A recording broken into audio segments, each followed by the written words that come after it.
өдөрлөгтөө маш урт замыг туулж өнөөдрийн энцэг төрсөн. Бид ухаалаг утас ашиглан ажлаа амжуулж, компьютер техник ашиглан төсөөллөө цаасанд буулгаж, бусдын амьдралд нөлөөлөх үс төслүүдийг танилцуулж байна. Харин бидний дараагийн алхам юу вэ?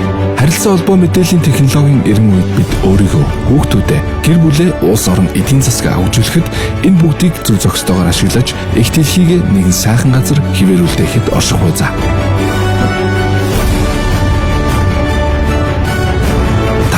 Дижитал иргэн болоход бэлэн үү?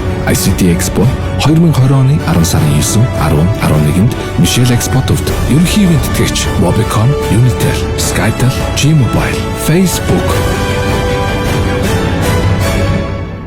За, өнөөдрийн ихтгэл төрөлцсөн ирсэн төр хувийн хөгжлийн байгууллагатай бас өнөөдрийн мэндийг хүргье. За, өнөөдрийн хэлэлцүүлэг бас тодорхой асуудлуудыг хөндөж тодорхой бага хугацаанд мэдээлэл өгсөн бас чухал сайхан хэлэлцүүлэг болж гэж бодож байна.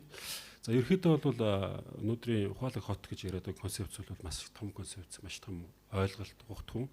За энийг бол би зөвхөн технологийн талаас нь за өнөөдөр Улаанбаатар хотод нүрлээд байгаа асуудлуудыг бид технологийн ямар шийдлүүдээр шийдэж болох вэ? Энэ дээр төрөө хөгжлийн түншлэлийн оролцоо ямар байж болох вэ гэсэн сэдвүүдээр жоохон тойрч ярилцъя. За ерөнхийдөө бол ухаалаг хотыг би нэг иймэрхүү байдлаар тодорхойлж надад бас арай нэг зүгээр юм болов уу гэж боддог. За ухаалаг хот гэдэг нь мэдээлэл харилцаа холбооны технологид суурилсан төр бизнес иргэдийн хоорондын шинэ үеийн харилцаа хамтын ажиллагаа үйлчлэгээний дэд үтсийн цогц юм а гэж. Тэгэхээр бол бид энэ зөвхөн технологийн асуудал биш, энэ зөвхөн хүний асуудал биш, энэ бизнес, эдийн засаг, нийгэм, хүний бусад бүх асуудлуудтай холбоотой юм асуудал байна гэж үзэж байгаа. За слайд явуулчих. За манад юун дээр өнгөрөж өгч байна тийм. За энэ бол яг биднээс технологи талаас нь ингээд бас нэг тодорхойлт өгсөн.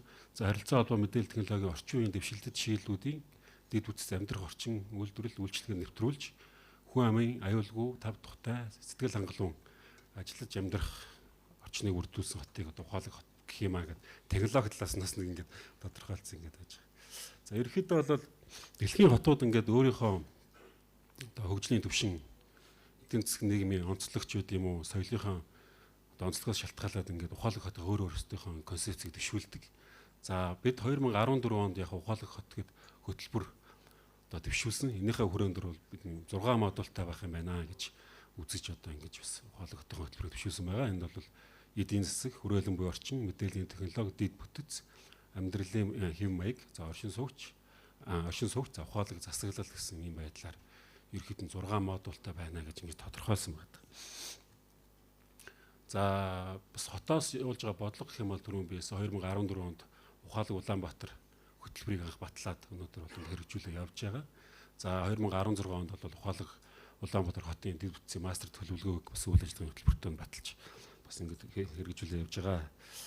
За бид одоо за ерөөхдөө бол эрх зүйн шаардлагууд үндэслэлүүд нь одоо 2050 төрөөс баримтлах мэдээлэл харилцаа холбооны хөгжлийн баримтлах бодлого 2025 за захим засаглалын үндэсний хөтөлбөр засгийн газрын хөтөлбөрүүд гэдээ явж байгаа. За бид одоо юу хийж байгаа? Биднээс өмнө хэмлэлт гэдэг юм л дээ. Одоо яг орон нутгийн сонгуул явагдаж байгаас үүднээс нийслэлийн нийгмийн эдийн засгийн 21-с 25 оны үндсэн чиглэлүүд батлагдах гэх төслүүд нь явж байгаа. Энэ дээр бид яг ухаалаг хотын чиглэлээр харилцаа холбооны технологийн чиглэлээр шийдэх асуудлуудаа оруулаад явж байгаа. За буцаад бид ухаалаг Улаанбаатар хөтөлбөрөөс өгч үзээд ерөнхийдөө одоогийн хэрэгцээ шаардлага за асуудлуудыг эренбэлж тавиад за ямархуу одоо мэдээллийн технологийн шийдлүүдийг хэрэгжүүлэх вэ гэдэг үүднээс бол одоо концепцуудаа гаргаад ингээ явж байна. Одоо энэ төслөөр явж байгаа асуудлууд байгаа. Та бүхэнд бас тэрийг танилцуулчих. За зарим нь бол хэрэгжиж явж байгаа. За ерөнхийдөө бидээс тээврийн салбар дээр бид асуудлуудыг шийдэхгүй болох байсан. За өнөөдрийн төгжрлийн асуудлууд, за энэ зам тээврийн асуудлууд, за нийтийн тээврийн асуудлууд бол бас хүндрэлтэй байгаа. За нэг цагдаад өнөөдөр 3000 машин оногдож байна. За энэ бараг ихсэн бах сүүл үед. Ямар нэгэн байдлаар хүний оролцоогоор шийдэх болцоог болсон, нөхцөлт их болцоог. За бүртгэлтэй тээврийн хэрэгслээр бараг 750 мянга гэсэн сүүлийн тоо байна. За автобус нийтийн тээвэр маань одоо 949 автобус байгаа боловч 881 нь одоо утгагүй парклагдчихж байгаа. Утгагүй одоо чигсалтаас аргаж байгаа юм автобуснууд байдаг нийтийн тээврийн. За 650 мянга орчим зорчигч өдөрт одоо зорчиж байна. За ингээд биднээс бол энэ товч датанууд дээр үндэслээд зам тээврийн асуудлуудыг бас шийдвэрлэх шаардлагатай байна. Зөвхөн автобус шинээр худалдаж яваад энэ эдийн дээр асуудлыг шийдэхгүй. За зөвхөн одоо номер хязгаарлалтыг гэдэг энэ асуудлыг шийдэхгүй байна. Одоо тэгээд энэ мэдээллийн технологиг ашиглаж шинэ бизнес модель, шинэ үйлчлэгийг нэвтрүүлж яаж одоо энийг шийдэж болох вэ гэсэн үүднээс бас судалгаа хийгээд шийдлүүдийг гаргаж явж байгаа. За хоёрдугаарт нь бид нийслэлийн аюулгүй байдлуудыг ер нь яаж хангах вэ гэдэг үүднээс бүх талын оролцогч одоо хүчний байгууллагууд цагдаас сэргийлэх үү гэдэг бүх байгууллагуудтай сүүлийн 2 3 жил нэлээд ажилласан. За энэ дээр бол камеруудыг биднээс нийслэлээс за усын төсвөөс за ингээд орон нутгийн хүчний сангаас гээд янз бүрийн одоо их усрууд камерууд тавиад байгаа.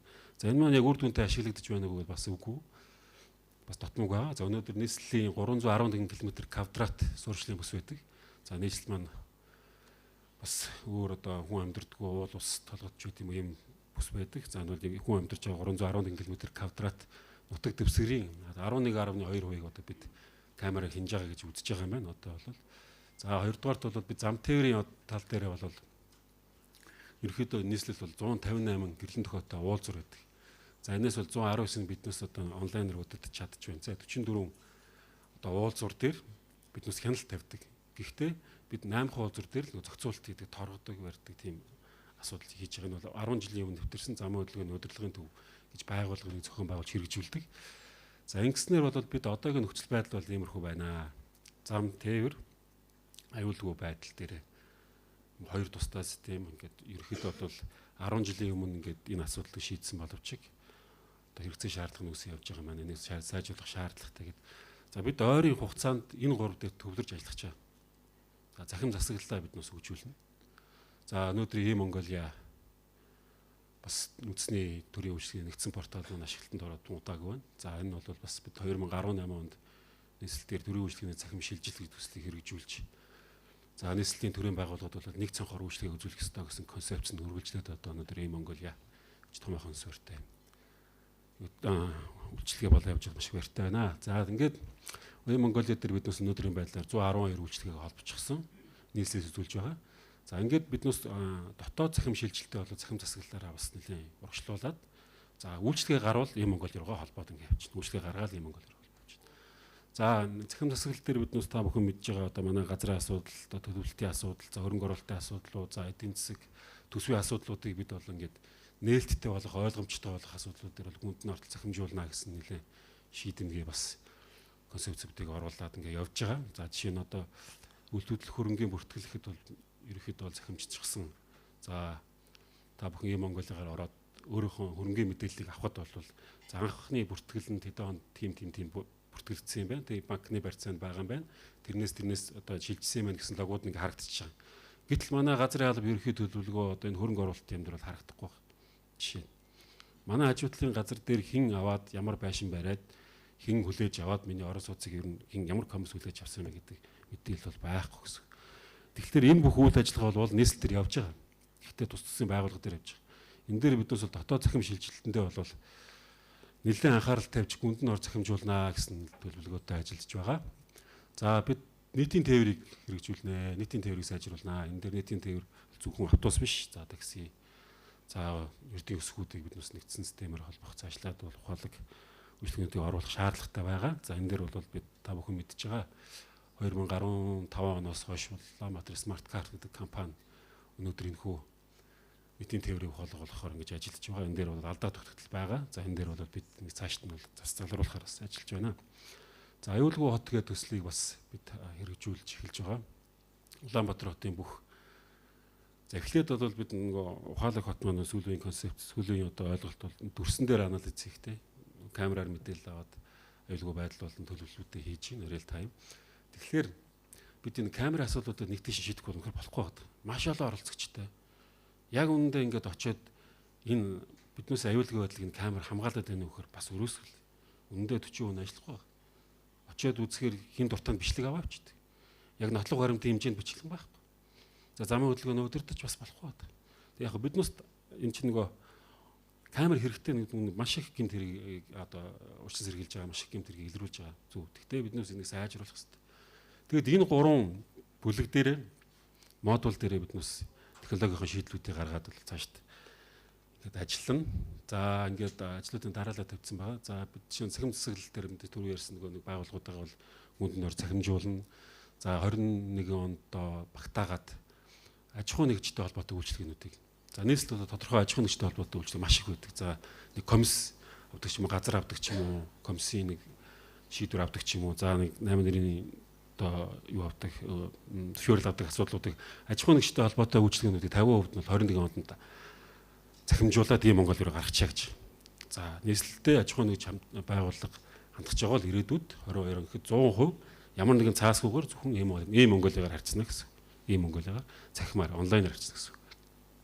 За энэ руугаа явж гин. За төрийн үйлчлэгээний одоо юун дээр зааж гэлжээс хэрэгтэй. Сагтахгүй байна.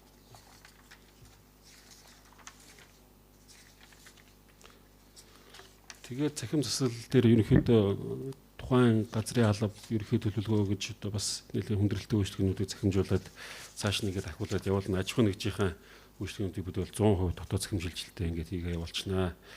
За нэгдсэн архивын системийг хөгжүүлнэ гэж байна. Орон зай мэдээллийн системийг сайжруулнаа гэж байна. За тэгээ аюулгүй хот дээр биднээс ингээд сая бол ингээд та бүхэн бас хэвлэлүүд дээр сонссон байна. Царай таних систем нэвтрүүлэх гэдэг нь Улаанбаатар хот өдр гэж. За тэр бол ямар нэгэн цагаан царай таних систем нэвтрүүлсэн юм ерөөсөй байхгүй. За бид аюулгүй хот телекамер дэд төлбөр ер нь бол аюулгүй хот төсөлгөөр нэрлэлсэн. Энэ дээр хэрэглэгчийн шаардлагуудыг судалж эхэлсэн. Тухайн одоо камертай холбоотой хэрэглэгч ашиглагч байгууллагуудыг бүгдийг нь оролцоод ажил хэсэг байгуулад яг тэрэн дээр биднээс ингээд нэгэнт одоо ийм систем одоо нэвтрүүлэх юм чинь ийм одоо систем байж болох уу гэсэн асуудлууд гарч ирсэн. За биднээс 8-9 удаа оролцсон. Энд дээр бол манай өнөөдрийн байдлаар царай таних систем гэж яриад байгаа. Тэ царай таних системийг нэвтрүүлэхэд Улаанбаатар хотын Улаанбаатарт нэвтрүүлэхэд Монгол улсад хууль эрх зүйн байдал бэлэн биш байна гэж үзээд энийг бол хоош нь тавьсан. Гэхдээ бид энэ одоо тус тустай ашиглагдаад байгаа энэ камерын системийг нэгтгэж ухаалаг болгоно гэсэн концепцоос ухраагүй явж байгаа.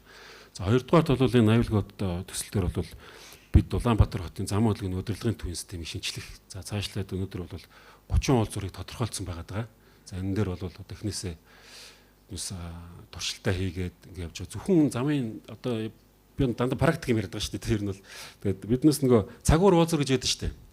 Цагуурын уулзуур дээрээс гэрлэн төхөн дээр 2 камер тавьж хагаад тэгээд нэг 2-3 систем туршиж үзсэн юм. Тэгэхэд ерөөсөө хойноосоо урдаас хоошоо чиглэж байгаа 3 игнэн дээр 30 минутанд 128 туршилт илэрч байгаа. Замын хөдөлгөөний бүх дүрмүүдийг алгоритм болгож тавиад ингээ. Тэгэхэд л тэр чинь одоо 4 замын уулзуур шүү дээ. Тэ. Тэгэхээр бид 8-1 дээр л уулзуур 8-1 дээр л бүх дүрмийг алгоритм болоод байх уу тийм. Биднээс хөдөлгөөний соёл бол маш хангалттай оролцож байгаа нэлэрч байгаа тийм.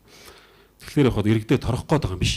Гол нь биднээс энэ хөдөлгөөнд бас хэмжээгээр одоо соёлтой оролцох шаардлагатай байна гэж. За ингээд бид энэ гурвыгаа ингээ хөгжүүлээд явнаа. Цаашдаа уялдаатай энэ хооронд нь одоо ямар систем нэвтрүүлэх технологи асуудлуудыг биднээс бол ингээд судлаад явж байна. Мэдээж төрийн хөгжлийн тэнцлэл одоо утсаарсангаар манай компаниуд оролцох бах. За цаашлаад боловсрол эрүүл мэндийн асуудлууд төр бол төрийн зархааны төв байгууллагууд яамууд нь бол нэлээд оролцоотой сайн оролцоо явж байгаа. Энэ дээр бол бид одоохондоо бодлогын дагаад ингэ явж хад болно. За нийслэлдээ эрх зүйн байдал одоо тулгамдж байгаа асуудлуудын хүрээнд бол бид энэ гурав дээр л нэлээд тоочны хандъя гэж шийдсэн. Ингээд биднээс ингэ явж байгаа. За ингээд за яг биднээс ингээд төсөөлөл байгаа юм л та. Биднээс хөрөнгө санхүүгийн байдлыг ингээд үнэхээр одоо ер нь бол IT-ийн ганц давуу тал бол биднээс real time мэдээлэл авах удирдах тий зохицуулт их боломжоор хангах зорилготой байгаа шүү дээ хотыгоо. Тэгэхээр биднээс одоо нэг хөрөнгөний мэдээлэл тий за зам тээврээс ямар орлого орж ирж байгаа. За өнөөдөр яг хөрөнгө оруулалтаар ямар барилга хаана баригдаж байгаа гэх мэдээллүүдийг хэл тод нээлттэй. За миний одоо татрын мөнгө хаагаараа яаж урсж байгаа, миний атусны мөнгө орж ийн үгүй гэдэг. Бараг ийм байдлаар нь харуулах юм зорилгыг одоо биднээс мөрөдлөлөд хүртлээд явж байгаа гэсэн. За энэ дээр одоо биднээс яг хэрэгжүүлээд явж байгаа ажил гэх юм бол энэ зогсоолын нэгдсэн систем гэдэг. За дэлхийн хотууд бол бас зогсоолоо удирдах системүүдийг бол нэвтрүүлдэг. За энэ дээр бол та бүхэн мэдж байгаа нь манай смарт кар гэдэг тээврийн хэрэгслийн цахим үйлчлэгийн нэгдсэн систем гэдэг. Энэ дээрээ тулгуурлаад бид ер нь цаашлаад энэ Улаанбаатар хотын бүх зогсоолуудыг нэгдсэн удирдлагын системд оруулаад за аппликейшн хэрэглэж байгаа аппликейшнээрээ за мөн бас уламжлалт хэлбэрээрээ бэлэнээр өгвөл тасалбарыг өгчдөг бэлэн басаар өгвөл карт мартаар уншуулна картаар уншаа явчихдаг юм системүүд нэвтрүүлээд бас ингээ явъя. Тэгэхгүй болохоор Улаанбаатар хотод маш их зогсоол байна. Гэхдээ Улаанбаатар хотод орж иж байгаа зогсоолын жилд орж иж байгаа орлого 400 саяас сэтэрдэг. 400 сая төгрөг сэтэрдэг. Тэгэхээр 500 мянган машин тоохоор өдөрт 1000 төгрөг хөрчихгүй хэдэн төгрөг бараг маш бага тоо гарч байгаа.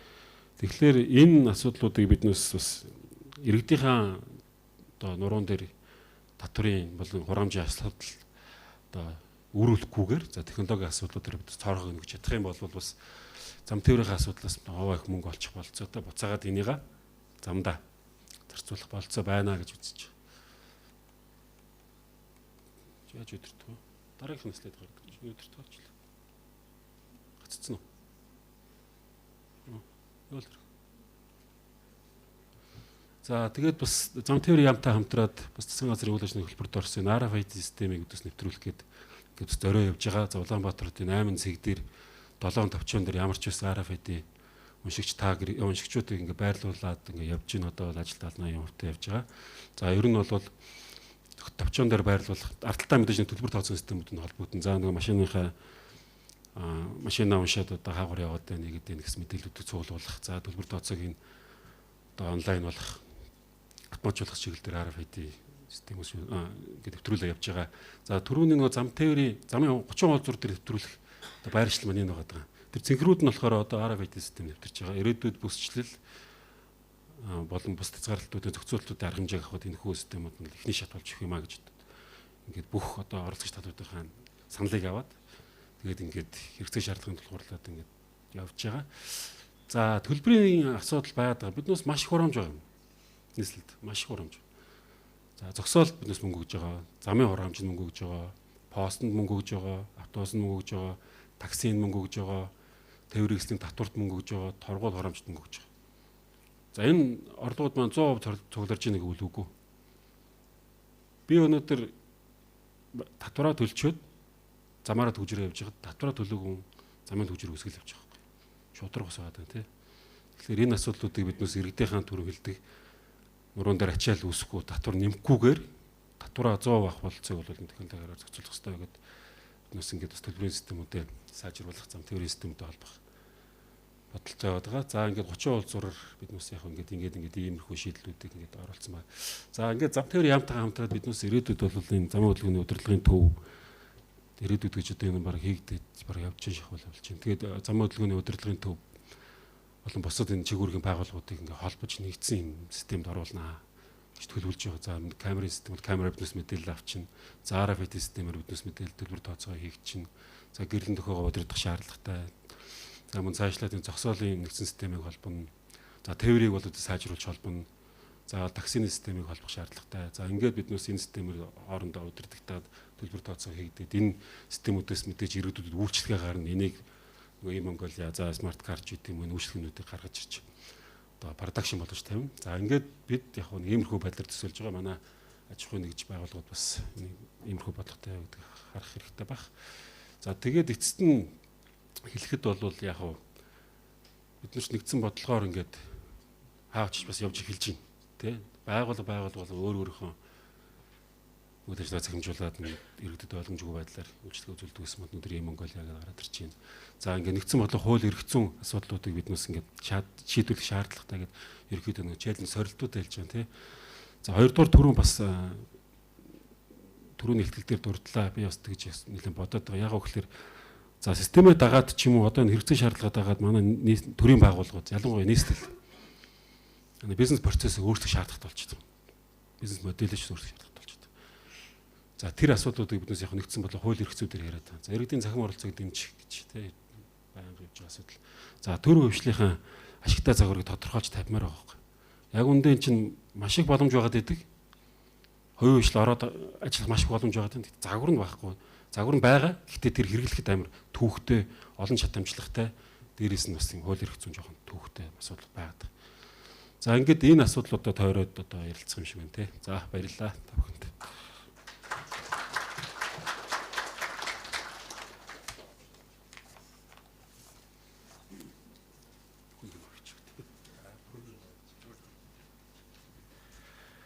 За өдрийн хоолны дараа угаасаа ямар ч чухал сэдв ярьсан та бүхэн ямар байдгийг мэдж байгаа бах тий. Бүгдээрээ жоохон нойрмог байгаа бах гэж би тааж байна. Тэгээд сая яг илтгэл дуусны дараа алгаа тассан шиг одоо дахиад нэг удаа бүгдээрээ ташаад сэргээч идэх үү өөртөө. Биш үү хүчтэй. Өнөөдрийн сүүлийн илтгэл явагдах байна. За энэ хүү илтгэл Ухаалаг хот. За угаасаа энэ хотын иргэн болохоор ингээд засаг солигдох болгонд энэ хотын маань нэр өөрчлөгддөг. Тэгээд энэ Ухаалаг хотыг Ухаалаг хот болоосоо л гэж одоо найдаа да тий. Угаасаа өөр чаленж байхгүй байгаа ш, цөрөг хүчин байхгүй болсон. Одоо тэгээд ажилд нь саад болох нэг ч хүн байхгүй учраас яг энэ л төсөл биелэхгүй бол өөр төсөл биелэхгүй гэдэгт би бол итгэлтэй байна. Тэгэхээр яг энэ төсөл төр байгаа хамт олон бас амжилт төсөл алгаад ичээ хэвлээ. Сэргээд авъя. За, Ухаалаг хотыг бүрдүүлэхэд мэдээлэл харилцаа холбооны технологи оролцоо болон түүний боломж ямар байх вэ сэдвээр ярилцахаар дараагийн хилцүүлэг өрнөх болно. За энэ хүү хилцүүлгийг чиглүүлэгчээр Icon CGM-ийн ерөнхий редактор мөн Монгол телевизийн нүүдэл шийдэл нэвтрүүлгийн чиглүүлэгч хатагтай Болорт Туяа таныг тайзнаа урьж байна. Алгадчих тийш та манайхаа. За энэ хүү хилцүүлэгт оролцох дараагийн ирэх юм бол нийслэлийн мэдээллийн технологийн газрын дарга Чин зөрөг таныг дахин тайзнаа урьж байна. Unitel Group-ийн байгууллагын бизнесийн газрын захирал инх төвшин таныг урьж байна. За мөн Монголын МХС гэдэг чи юу юм бэ? Дахиад хэлдэг. Мэдээлэл холбооны сүлжээ төрийн өмчөд хязгаарлагдмал хариуцлагатай компани стратеги төлөвлөлтийн газрын захирал Одхүү таныг урьж байна. МХС гэдэг тий. За, Mobicom корпорацийн мэдээллийн технологийн газрын захирал Мөнх зориг таныг тайзнаа урьж байна. За, Санчиртек компани ерөнхий захирал Батүлзий таныг тайзнаа урьж байна. За, ингээд энэ хүү хилцүүлэг харин уужуу тавь явах болно. Та бүхний мэдээлэлд 60 минут байна. Амжилт хүсье.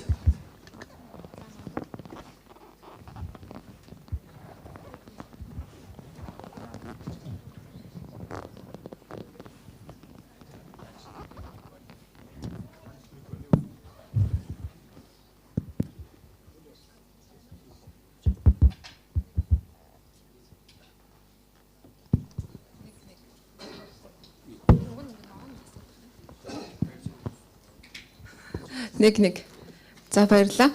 Үдээс хойш цайны дараа ер нь бол ихэнх хурлуудыг хараад хаа зочд нь хоолоо идчихээ тараа явчихсан юм байлээ. Энэ удаагийн ICT Expo-гийн хурал бол бас маш идэвхтэй оролцогчтой. Үнэхээр бас энэ салбарынхаа асуудалд мэдээлэлээ нэг зэгт төвлөрүүлээ гэсэн эрмэлзэлтэй оролцогчтой байгаа нэг онцлог санагдлаа л да. За тэгэхээр сая Чин зөрөг даргын тавьсан илтгэлээс бол мэдээж бас асуух зүйл маш их гарч байна. За яг Ухаалаг хот гэдгийг бол та өөрийнхөө болон одоо нийслэлийн зүгээс тодорхойлж хэллээ л дээ. Тэгэхээр бас одоо хилцүүлэгт оролцож байгаа бусад зочдын Ухаалаг хотын тодорхойлтыг нь эхлээд сонсомоор байна. Ухаалаг хот гэхээр бид нар бас янз янзаар ойлгодог. Сая бас хөтлөгч мандуул манаас бид нар Ухаалаг болохыг зорих хэрэгтэй гэлээ. Тэгэхээр одоо бол Улаанбаатар бол Ухаангүй хот болцоход тах шиг байна. Тэгэхээр яаж хэдүүлээ Ухаалаг болох вэ? Өөрөөсийнхөө тодорхойлтыг бас мөнх зэрэгс эхлээд одоо саналаа хэлэхгүй.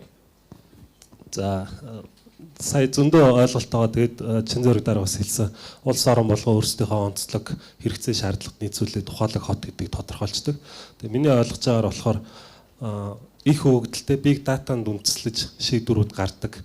Тийм байвал зүгээр байгаа. Тэгээ дата цуглуулахын тулд нөгөө сенсор, саяны камер, бүх төрлийн ямиг хаасаагүй тавих хэрэгтэй. Тэрийг нэгдсэн нэг газар цуглуулад одоо өндөр хүчин чадалтай компьютер техникээр боловсруулад тэгээд энэ түгжрлийг яах вэ? Паркинг хаана байгуулах вэ? Байгуулахгүй юу? Замын төлбөр татварыг яах вэ гэдэг энэ шийдлүүдийг л энэ хиймэл оюун ухаан технологи одоо хөгжсөн эднэрийг ажиллаа гаргадаг болчвол түүнээс бид нар хүн бол тэрийг ингээд цуглуулад хамгийн зөв шийдвэр гаргахад хэцүү юм байна гэж ойлгосон. Яг энэ хятад зарим улсуудын одоо жишээг харахад тэгэхээр өгөгдөл дээр суурилаа шийдвэр гаргадаг, өгөгдлөө цуглуулаад зөв боловсруулцдаг ийм л болцвол олон юм шийдэгдэх байх гэж ярьдаг. Товчтой. Ухаалаг хот гэхээр яг уу хамгийн cost efficient байдлаар те хамгийн зардал багатай байдлаар хүнд хялбар байдлаар хүн тухайн хотод амьдарч чадж байгаа бол жишээ нь замын төвчрэлгүй наад захын үйлчлэгээ, зогсоолын систем, ядаа цэвэр усны систем, хогны систем нүртэл бүх юм нь одоо хамгийн зардал хэмнэлттэй байдлаар шийдвэрлсэн байгааг л гэж ойлгож байна. За баярлалаа. За миний хувьд бол яг санал нэг байна. Ингээл маш олон үзэг, маш олон асуудлуудыг шийдсэн зүйлийг бол ухаалаг хот гэж бол бас хэлж болох бах. Тэгээ юу гэдэг аюулгүй орчинд амьдрах, дүгжрэлгүй байх, стрессгүй байх, одоо машины одоо угаар нь тордоод байхгүй байх гэх мэтлэн те. Зүгээр ингээд түрүүн ингээд харж байхад бол манай ганхуйг шүү хэлсэн баха. Энэ ер нь ингээд дижитал эдийн засаг гэж юу юм бэ гэхээр түрүүн хүн мэдээлэл хөрөнгө гэж хэлсэн. Зүгээр яг ингэж бас холбож харах юм бол хүн мэдээлэл үйлчлэгээ гурвыг те хамгийн дөд одоо хамгийн зардал багтай хамгийн хээл ахуул байхгүй ч гэдэг юм те.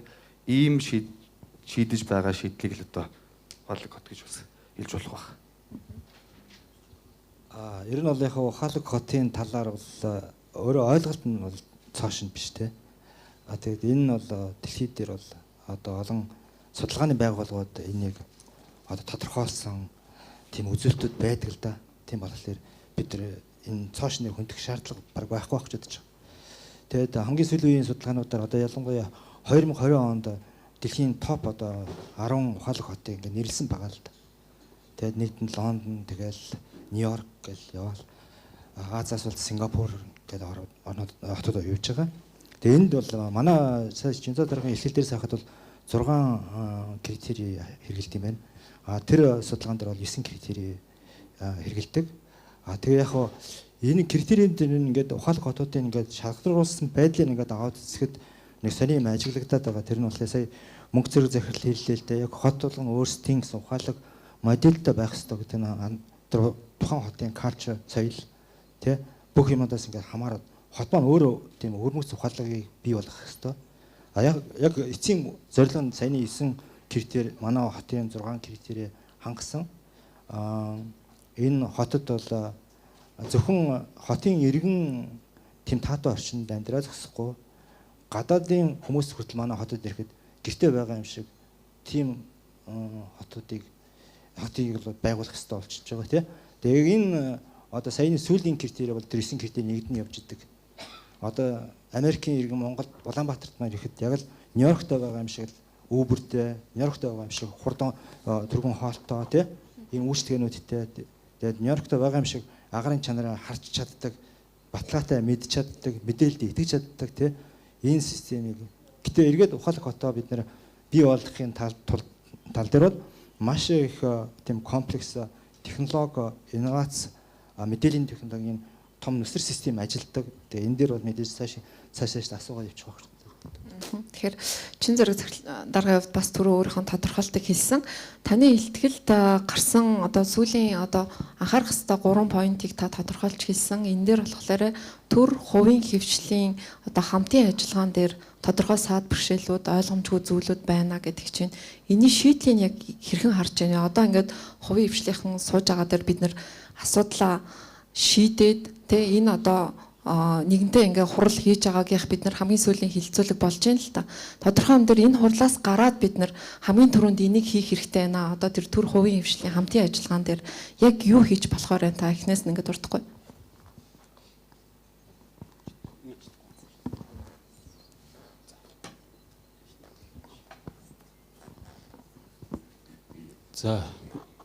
За энэ ер нь бол ганцхан миний асуудал шүү дээ. Томоохон асуудал та. Тэгээл яах вэ гэдэг. За ерөнхийдөө бол төр үеийн түншлэлийг ашигладаг одоо хуулиар олгогдсон төрлийн олон төрлийн одоо боломжууд байгаа. За барьж ашиглах, шилжүүлэх, за бариад шилжүүлэх ч гэдэг юм тий. За энэ дээр бол Улаанбаатар хот нэг ашигласан кейс байгаа. Улаанбаатар смарт карт компанид гарсан. За энэ бол 13.5 сая долларын концесс. Нийслэлтэй хамтраад компани байгуулсан. Тэгээд энэ технологийн шийдлийг ашиглаад Улаанбаатар хотын нийтийн тээврийн асуудлыг ухаалаг болгоно гэсэн юм кейс байна. За энэ дээр бол яг үгээр тухайн орлогоос тодорхой хэмжээний мөнгийг зацуулсан одоо концессор руугаа татчих авах юм зорилготойгоор ийм одоо төрийн хөгжлийн түншлийг ашигласан байна. Гэхдээ одоо ингээд эргээд харахад бол бас бидүүсэн загвараа маш зөв болохгүй бол өнөөдөр биднээс хожоог байгаа ерөнхийдөө алдсан байна. За энэ дээр бас 2012 онд 13 онд Улаанбаатар хөгжлийн корпорац гэж байгуулагдсан. За нийслэлд хэрэгжүүлэх шаардлагатай. Гэхдээ одоо төрөөс нийслэлээс ямар нэг төсөв бас тавигдаагүй. Хөрөнгийн дутагдaltaй ийм ашигтай загваруудыг төслүүдийг загвар болгоод тэнд боловсруулад төр хөгжлийн түншлэлээр ингээ хэрэгжүүлдэг. Тэр бол манай ингээд нийслэл хотын нэлийн томоохон гарц байгаа. Тэгээ энэ дээр бол бас мадас төр хөгжлийн түншлэл дээр бол тодорхой хэмжээнд яг хуулиа одоогийн хуулийн эвтийг хэрэглээ бол бас боломжууд байгаа. Биднээс орлогонд орж ирэх боломж байна. Буцаагаад асуудлууд байна. Тэгэхээр ямар ч байсан би бол миний зүгээс зөвхөн миний зүгээс одоо хөвгөний байрсаар илэрхийлгээд боломжууд бол байгаа л гэж харж байгаа тийм. За баярлалаа. Тэгэхээр Mobicom Intel компани төлөөллүүдээс асуумаар. Тэгэхээр түрүүн бас хилцүүлгүүд дээр нөөц боломжоо бид нэр гүйцэд ашиглаж чадахгүй байна гэдэг асуудлууд яригдаад байна. Тэгэхээр одоо жишээ нь яг үндэсний оператор компаниудын хувьд бий болчиход байгаа өнөөгийн сүлжээ бид нэр дижитал бэлэн байдлын хувь маань хангалттай өндөр хэмжээнд байна гэж яриад байдаг. Гэтэл энэ нөөц боломжийг өнөөдөр бид ухаалаг хотыг бий болгоход ашиглаж чадчихна уу? Ялангуяа хувийн хвшлээ. Чадахгүй байна. Ер нь яг түрүү хэлсэн нөгөө Монгол технологийн сүлжээний хамар хүрээний бэлэн байдал гайгүй өндөр гарсан гэж судалгаан дээр тэгсэн байна л да. Тэгээд тийм 2G, 3G, 4G-ийн сүлжээ хотод байна, аймаг орон нутаг сум одоо багийн түвшинд хүртэл явж байгаа. Гэхдээ яг энэ smart city ухаалаг хот гэдэг юмыг хийхэд ашиглах тэр нэг IoT ч гэдэг юм уу арай тусдаа connectivity байхгүй гар утас нэг аппликейшн ашиглах тухай биш. Яг тэрэн дээр хийж болно. Гэхдээ яг энэ сонгодог утгаараа тэр одоо ингэ 3 сая хүн утас сэргэлж байгаа байхгүй. Тэгээд smart city ороод ирэх юм бол магадгүй 30 сая 300 сая connection нэмэгдэнэ. Энийг бол даахгүй. Ийм юу бол байхгүй байхгүй. Тэгээд яаж хийх юм, ямар технологи ашиглах юм гэдэг нь бас ингэ нэг жоохон тодорхой биш. За хувийн хвшил ингэ хөрөнгө оруулаад байгуулчлаа гэхэд тэр нь ашиглах баталгаа байхгүй. Сая Жинзоо дарга хэллээ. Смарт карт дээр ингээд ийм жишээ гарсан гэх. Тэгэхээр нэг ийм юу тодорхойгүй юм байгаад байгаа байхгүй. Ямар технологи ашиглах вэ? Хэд хэдэн технологийн шийдлүүд байгаа. Тэгээ 5G-г одоо өглөөний ихтгэл дээр ярьсан 24 он гэхэд оруулсан бай гэсэн юм дөрөөс одоо баримталчаа чиглэл байгаа юм байна. Гэхдээ 5G-г оруулах гэдэг бол бас хэдэн зуун сая долларын хөрөнгө оруулалтын тухай ярина. Тэрнээс наан өөр технологиор энэ connectivity хийчихэр 5G орох үед нөгөөх нь хоорондоо зохицож ажиллах үед иймэрхүү юмнууд бол байгаа. Тэгэхээр би яг бол бэлэн гэхэд бол хэцүү байна. Ойр зуурын шийдлүүд бол хийж болох бах. Смарт карт дээр жишээ нь бас нэг одоо нөгөө офлайн штэ. Нэг заавал юм тусгай цэг дээр очиж цэнгэлдэг нөгөө карта. Тэгээд тэр цэг нь л байхгүй бол ингээ боломжгүй. Гэтэл хувийн хвшлийн компаниуд тухайлбал ингээ манайх тэрийг юм онлайнаар цэнгэлэх боломжтой болгоод технологийн шийдлийг гаргаад туршаад POC-тэй proof of concept хийцэн. Гэтэ холбохгүй байгаа. Тэгээд нөгөө компани шийдэхгүй байгаа мó, нийслэл шийдэхгүй байгаа мó, хэн шийдэхгүй байгаа би мэдэхгүй байна. Гэтэ ягаад ч энэ болохгүй байхгүй. Тэгэхээр ийм ойр зуурын заавал шүн ингээ автобус цэнгэлэх, карт цэнгэлэх боломжгүй үед цэнгэлэх шийдэл нь байсаар байхад л ягаад ч ашиглагдахгүй байна. Хэдүүлээ асуудлаа газар дээр нь шийдэл та гэнэхгүй. Ягаад болохгүй байгаа вэ? Яг асуудал нь яг юунд аваад чин зориг дараас хариулахгүй. Яг энэ саяны мөх зориг захирлын хэлсэн жишээн дээр. Ингээд тулгаадах юм. За мэдээж энэ нийслэлээс байгуулагдсан компани одоо бүр компани асуудалд орох.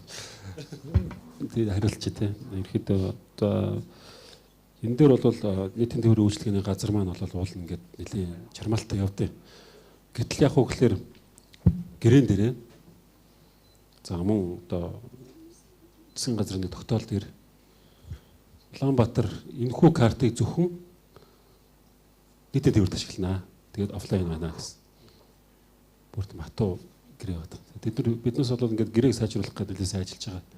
Тэгээд цаашдаа бол мэдээж open болгох мэдээж одоо хүн болгол харж байгаа шүү дээ. Бүхэн ингээд төлбөр тооцоо хийсээ болоод нүдийг сайхан хөжөөд байгаа нөгөө автобус нь өөрхий. Заавал нөгөө цэгнэглэх гэхээр нэг түүц нонгоодаггүй. Тэгээд яг тэрнээсээ бол алдагдaltaулээ гэдэг ойлгомжтой асуудал байгаа байхгүй. Тэрнээс бид бол энэ дээр нэлээд ажиллаж байгаа. Тэгээд яалтчгүй тэр компани асуудлууд тухайн үед хийсэн шийдлүүдийг одоо ингээд журмсан асуудлууд нь жоохон төвөгтэй байгаа. Гэхдээ ер нь хоёр талаас ойлголц төрж байгаа. За манай мөх цэрэг захирал маань одоо манай Mobcom Intel гэдэг ч юм уу те одоо яг энд сууж байгаараа хэлэх юм бол бас бид бол нэг талдаа өрсөлддөг. Нөгөө талдаа бол одоо ингээд дижитал шилжилт бол бас клиент томоохон ролийг гүйцэтгээд хөрөнгө мөнгө оруулаад бооцоо тавиад ингээд бизнесийг явж байгаа. Тэгээ мөнх зөрөг маань бол ингээд нэлээд бас одоо ирээдүй харсан те том төлөвлөлтийг хийх хэрэгтэй гэдэг одоо даахгүй байх магадaltaй гэдэг талаас нь хэлчихлээ. А би нэгэнт энэ ярьсан учраас нөгөө талаас өнөөдөр бид нар бас чамлаад иж болохгүй байгаа. Өнөөдөр ингээд бодохоор 5 жилийн өмнө хизээ байгууллагууд чатбот ашиглаад тэрүүгээр асуудлынхаа байнгын татамжтай асуудлынхаа 50%-ийг хүний оролцоог шийддэг байсан энийг те хизээ одоо төрийн олон байгууллага яг манай компани кейс байна л та ингээд одоо орон даяар 300 гаруй салбартай мөртлөө бүгдээрээ тэнцэнэ бүгд компьютертэй ажилтнтай тэгээ мэдээлэл дамжуулах гэхээр дандаа хот руу машинаар дискээр зөөдөг байсан кейс бүр саяхан гэд тэгээ тэрийг яаж хийсэн гэхээр одоо манай компанийн орон даяар байгаа 4G-гээр дамжуулаад маш бага хөрөнгө оруулалтаар нөгөө 14 хонд үгээс нөгөө маргаан гардаг асуудал чинь тэг болчихж байгаа. За гэх мэтлээ ингээд нөгөө бүгдээрээ өөрсдөө тийм систем тавьдаг ш клауд болдог ийм хэрэгтэй юм байна. Онлайн бах хэрэгтэй юм байна. Гэх мэтлийн асуудлууд ингээд шийдэгдээд явж байгаа. Smart City гэдэг концепт бол одоо бүгдээрээ л мэдж байгаа тийм маш том агуулга. Гэхдээ бид нар хөрөнгө нөөц цаг хугацаа шаардлагаа харж гад хамгийн дараалалаар нь хийх хэрэгтэй. Тэгээ манай оператор компаниуд гэсэн маань одоо аль болох энтэйг уялдуулж одоо технологи хөгжүүлэх. Манай төр зэсэг одоо нийслэмж гэсэн одоо ингээд түрүүн чин зэрэг дараа бас ярьж байна. Одоо олон жижиг камерууд энд тэнд тавигдаад байсан хоорондоо ямар ч холбоо байхгүй. Яг асуудал гарчхаар тэр нь баримт тултдаг өнтер гэ тэ. За нэг талаасаа нийслэмэн ингээд гоё нэгдсэн байдлаар хөгжүүлж байгаа юм. Тэгэх юм бол бид ч гэсэн ингээд дараагийн улсуудтай хамт хийгээд ер нь 2023 4 онд 4G ороход бидний өнөөдрийн ашиглаж байгаа камермен дамжуулж чадах юм уу юу? Хоорондоо интеграц хийж чадах юм уу гэдгийг бас эртнээс төлөвлөөд нийлүүлж байгаа вендоруудтэйгээ харилцаад явхад бас бүрэн боломжтой гарцуул байгаа гэж үзэж байна.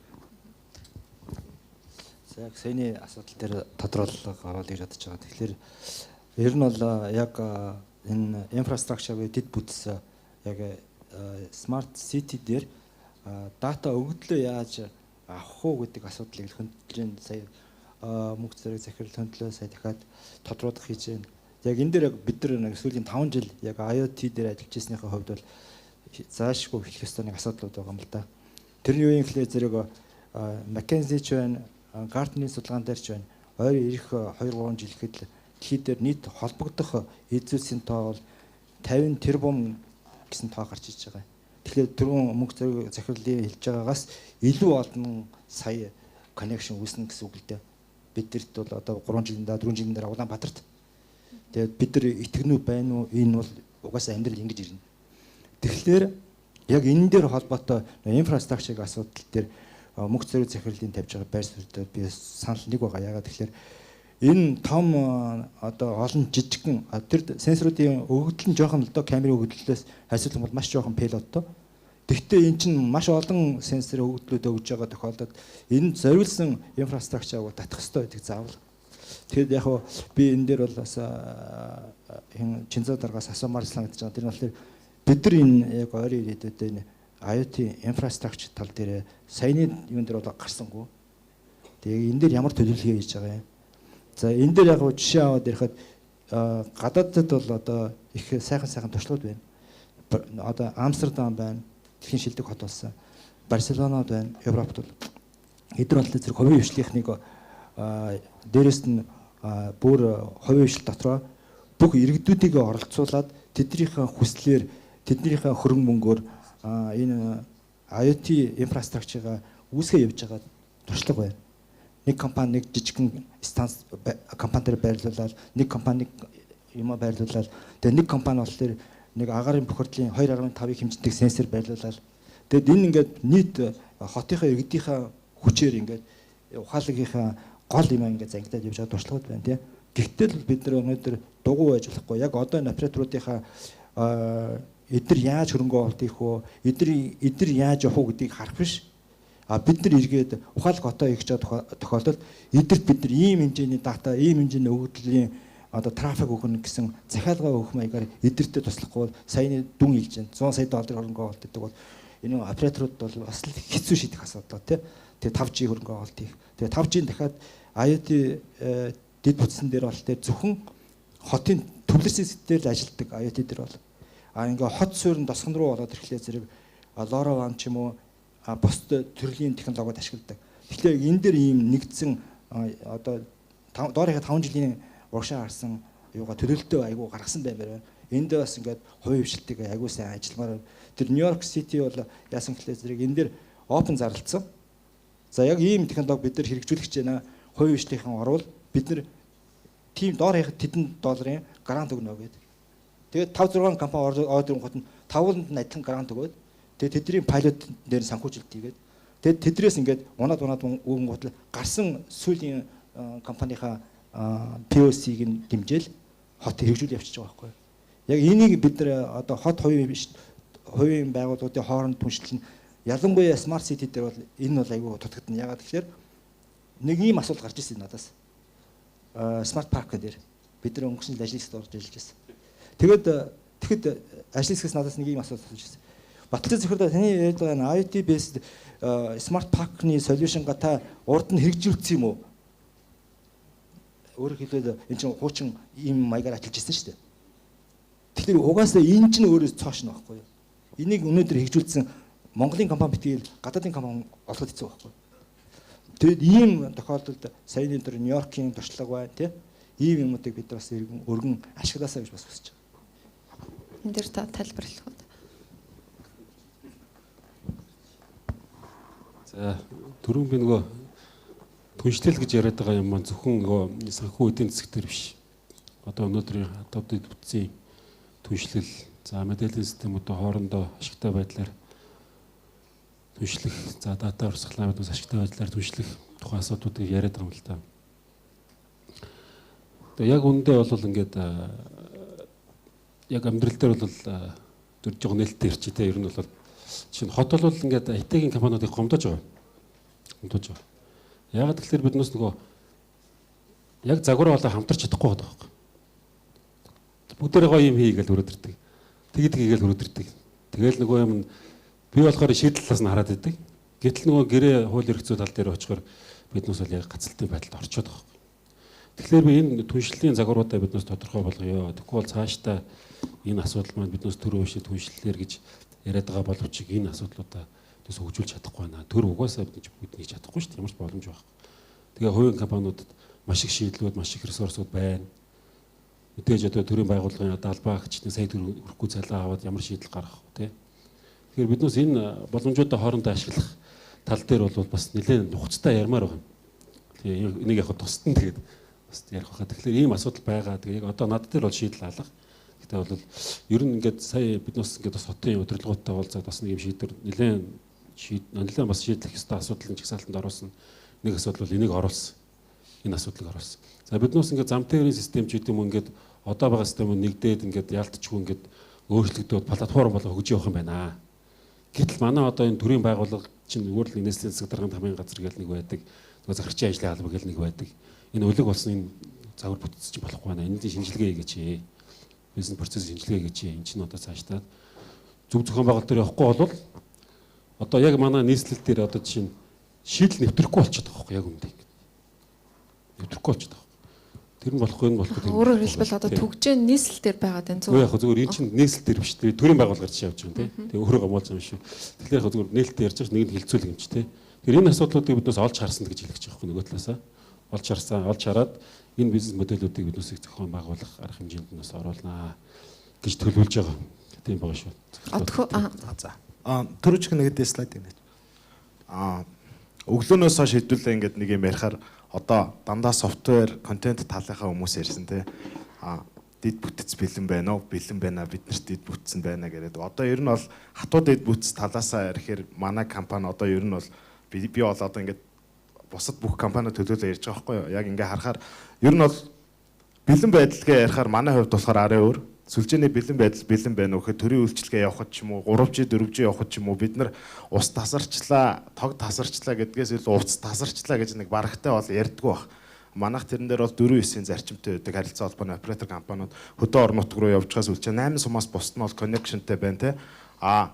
Эргээд харахаар яг хот дотроо эргээд харахаар энэ нь бол өөрөө амар асуудалтай. Эргээд Улаанбаатар хот маань өөрөө бэлэн байна уу гэвэл бэлэн бараг биш байна.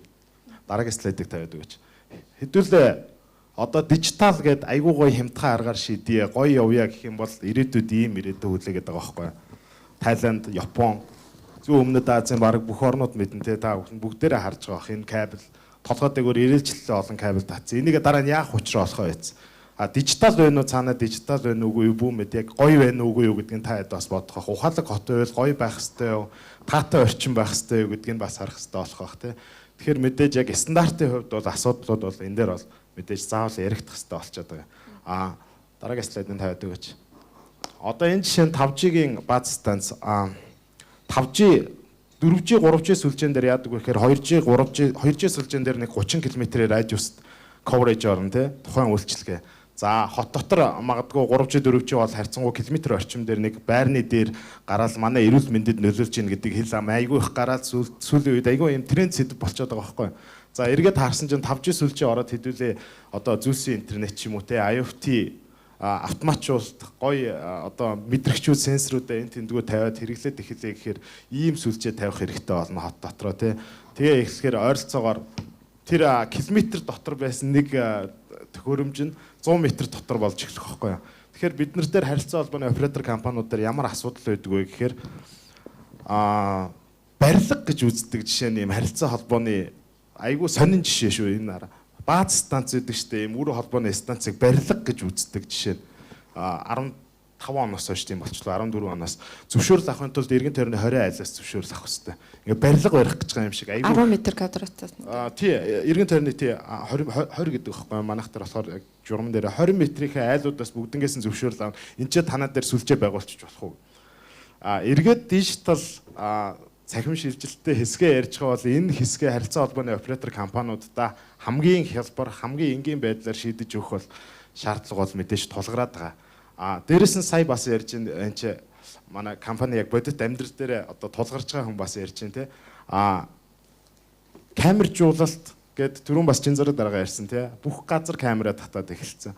Яг ингээ харахаар одоо нэг компанид нэг байшингийн өрөөрөө хэдэн ч кабель ороод яваад байгаа юм. Хідэн ч юм яваад байгаа. Нөгөөдг нь цаана хідэн ч компани хариуцаад байгаа мэдэгдэхгүй тасраад эхлэх юм бол нөгөөдг нь учир нь олддоггүй. Яг ийм нөхцөл байдал руугаа орчод байгаа байхгүй. Энэ өөрөө ухаалаг юм уу, ухаалаг биш юм уу гэдгийг та бас энэ дээр харьцангуй нэгдсэн шийдэл хэрэгтэй байна. Норматив хувьд тодорхой хэмжээний шийдэл хэрэгтэй байна. Энэ дүрм гээд харилцаа холбоо бусад салбаруудынхаа одоо ингэдэй ерөнхийдөө эрчим ус гэд ингээд эдгээр болохоор том дэд бүтцийн салбар гэдэг байгаа байхгүй. Тэнгуутаа тодорхой хэмжээний нэг юм барингуудаа окей. Давай холбоо танах шилжчихэд амархан юм чи ийшээгээ нүүчих гэдэг нэг юм гарчаад байгаа байхгүй. Ухаалаг хот гэдэг маань өөрөө бүх юм нь ICT суурьтай байх хэрэгтэй. За усны бид нар усаа яаж хэмнэх юм бэ? Сенсор мэдрэгчтэй тий. Тухайн ус маань бид нар зөв хурж гинөө, бага хурж гинөө, их хурж гинөө, илүүдэлтэй байна уу? Хэмжин, дулаан, хангалттай дулаантай байна уу? Тэгэхээр ерөөсөө энэ дэр нэг шийдлийн нэг 2 3хан л арга л байна. Ерөнхийдөө бол хараад тахад нэгдүгээрт нь code deployment гэж байгаа. Салбар хоорондын code deployment. Энэ нь болохоор юу вэ гэхээр ухаалаг хот болъё гэж бодож байгаа бол бүх салбарууд code deployment хэрэглэх хэрэгтэй. Ягаад тэгэхээр зам барьж байгаа бол хажуудаа холбооны хэсэг барь. Дулаан барьж байгаа бол хажуудаа холбооны хэсэг явна. Ус явж байгаа бол хажуудаа холбооны хэсэгтэй. Ингэжээж бид нар IoT дараагийн шинэ системүүдийг бол нэвтрүүлэх бол шаардлагатай болно. Энэ дээр нь бол тодорхой хэмжээний дүрм журам судалгаанууд нь бол бас гарцсан яваад байгаа. Тийм бол асуудлууд бол бас байна. Тэг би бас ингээд нэг сэтгүүлчийн хувьд нэг гайхаад байдаг зүйл байна л да. Яг ингээд хурал хийгээд, хилцүүлэг хийгээд яхаар салбар болгоны одоо төлөөллүүд яг тийм хийх хэрэгтэй. Тэгээ хамгийн зөв шийдлийг мэдчихийдэг.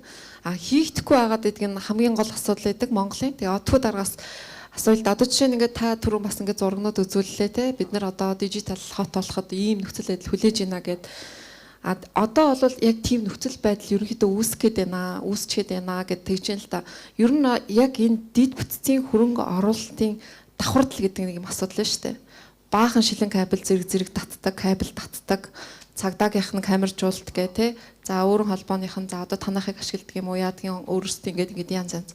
Энэ дид бүтцийн давхардлыг байхгүй болгохын тулд нэг удирдлагын систем хэрэгтэй гэдэг нь тэр нь яг хин дээр байх хэвээр бид засгийн газарт нь юм уу нийслэлт нь юм уу эсвэл танаа дээр юм уу? Гэхдээ энэ бол ерөөсөө салбар баяамтай байгаа ч юм уу дид бүтцийн салбар нь нэгдсэн байгаа газар дээр харилцангуй болж байгаа байхгүй. Эргээд харахаар манайх дээр болохоор яадаг вэ гэхээр манайх чинь салбар өөрөө яамгүй. тодорхой хэмжээнд асууж шийдвэ. За одоогийн байдлаар хэрэг эрхлэлтээр шийднэ гэж байгаа. Хэрэг эрхлэлтээр шийдээд явлаа гэхэд яам болгоны чинь хуулиараа өөрөө олгогдсон эрх нь өөрөө хөрөнгөө зарцуулах хэрэгтэй байдаг тий. Тэгээд нэгтгэж авч тэрийг хянах ямар ч процесс одоогийн байдлаар байхгүй байгаа байхгүй. Өөрөө. За дээрэс нь бас дахиад хуулийн дээр жишээ нь улсын бүртгэлийн сүлжээ тусдаа авах хэрэгтэй. Тийм бүртгэлийн сүлжээ тусдаа авах хэрэгтэй гэдэг залтуудтай. Эргээд нэгдсэн системдээ оруулах гэхээр бол боломж байдгүй энэ бас эргээд.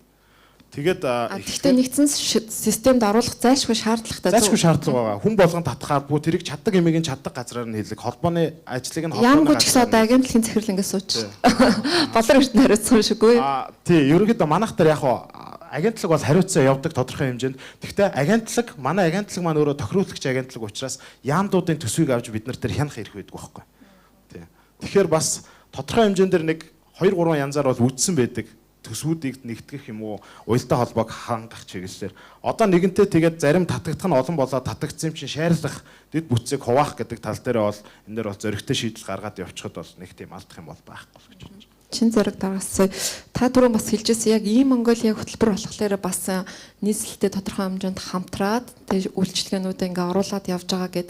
За сая бас одгоо захирлыг хэлж байгаагаар яг ийм нэгдсэн удирдлагын юм байхгүйгаас болоод хөрөнгө оруулалтын давхардал маш их өргөө зардал гардаг. За тэгээд яг үнийг хэлэхэд нуулгүй хэлэхэд энэ бол бас яамдуудын нэг мөнгө итгэл нэг одоо арга болоод байгаа. Дэд бүтцийн хөрөнгө оруулалт хийдэг.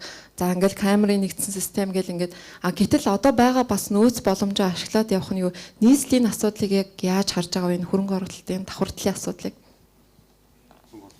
дэд бүтц дээр тийм. За нийслэл бол яг өөрийн гэсэн сүлжээний дэд бүтц юм уу одоо мэдээлэл системийн дэд бүтцийн давхардал дээр бол харьцангуй гайг болж эхэлж байгаа гэж бодож байна. Яагаад гэвэл нийслэл чинь өөрөө бас нэг устай адилхан хэрэгжүүлэгч агентлагууд байдаг, за харьяа газрууд байдаг, дүүргүүд байдаг. За бүгд л нэг байгууллага болсон нэг цахимыг ашиглаа, мэдээллийн технологиг ашиглаад бас үйлчлэгээ сайжруулъя гэдэг бүгд л санаач гаргаа явдаг. Тэгээ ингээд давхардал үүсдэг. За нэг вебсайтн дээр нэг үйлчлэгээ захимжуулаад авчдаг тий. Энэ талд нэг 100 сая, энэ талд нэг 50 сая яг үр дүндээ бол хүрхгүй байдаг. За ингээд бол анх ер нь за энэ бол болохгүй байна гэдэг нийслэлийн цэцэг дарахтай яриад за энэ хэрвээ одоо энэ одоо нийслэлийн мэдээллийн технологийн газар гэж байдаг бол энэ бодлогын хэмжээнд юмнуудаа нэгтгэж зангидж авах хэрэгтэй. Замын хөдөлгөөний удирдлагын төвгөө жил бүр тэтэн корто тэтэн свичтэй тэтэн одоо шил татдаг. Тэгээ нэг байгууллагын офис систем тусдаа хэрэглээд идэг. Тэгээ хоорондоо холбогдож өгдөг энэ бол ингээ явандаа гацаа үсэн шүү бас хэцүү шүү гэд. Тэгээ нэгдсэн байдлаар хөгжүүлээгээд ерөнхийд нь бас ингээд дэд хатуудад бүтцийнхаа мастер төлөвлөгөө гаргаад за хоёрт нь болохоор мэдээллийн системийнхаа төлөвлөлтүүдийг бүгдийг дахиж шинжилээд тэгээд нөгөө 18 онд чинь e-сервис гэдэг нэг нийслэлийн үйлчлэгийг нэг цэгээр ингээд гаргая, нэг цонхоор гаргая гэдэг ингээд эхлээ явсан. За өнөөдөр бол 112 үйлчлэгээ захимдсан байдаг. За энэс бол зарим нь бас яг бүх асуудлыг шийдэж явж байгаа. Зарим нь бол төрийн байгууллагуудын бас алдагдaltaас болоод шийдэхгүй асуудал байгаа. Гэхдээ нийслэлийнхаа одоо энэ үйлчлэгнүүд бүгдийг нэг Монголоор ингээ холбоод оруулсан явж байгаа. За цаашдаа бол одоо нийслэл бол ямар байр суурь барьж байгаа гэхээр e-сервис дээр бол ингээд үйлчлэгийг захим хэлбэрээр гаргаж ер нь явахгүй. E-Монгол руугаа үйлчлэгнүүдэд дотоод захим шилжилтээ хийгээд одоо үйлчлэгнүүдийг бол дандаа e-Монгол руу гаргаж явах гэсэн. За инхээр бол ямар нэгэн байдлаар e-Монголын давуу тал маань нэгдсэн байдлаар одоо юу давхардалтай хөрөнгө оруулахаас бас зайлсхийгээд иргэн ойлгомжтой нэгдсэн хавар одоо үйлчлэг үзүүлж байгаа даваа баг.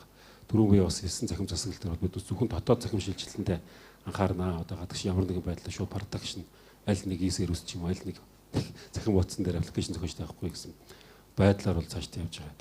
За ингээд бол сая ерөнхийд нь ингээд хэлэхэд бид энэ хатуу болон зөөлөн дэдвцийн хатуу дэдвцийн асуудлуудыг давхардуулаад байна. Нэгт хоёр сан гарч шít. Хоёрт нь дийлэх юм уу гэж те. Дийлэх юм уу гэж. Манай одоо бид харилцаа холбооны байгууллагууд маань хүчрхэг нэлээд бас чадварчаад явж байгаа сүлийн технологиуд маш урттай нэвтрүүлж байгаа учраас бид ерөнхийдөө бол энэ асуудлуудаа хаанаа нэгдэлтэйгээр ярих цаг болсон. Одоо энэ дээр зохицуулт хийж байгаа зохицуулах хороо байт юм уу одоо тохируулагч агентлагууд биднээс сууж байгаад бол юм л ярмаар л. За баярлалаа. За баярлалаа. Мөнх зориг цаглаас асууя. Тэгэхээр өнөөдөр бид нэр бидний гол сэдэв бол Ухаалаг хот те. Тэгэхээр Ухаалаг хотын бас өнөөдөр яг Улаанбаатар ухаангүй байгаагийн нэг илэрхийлэл бол одоо төвчрэлтэй.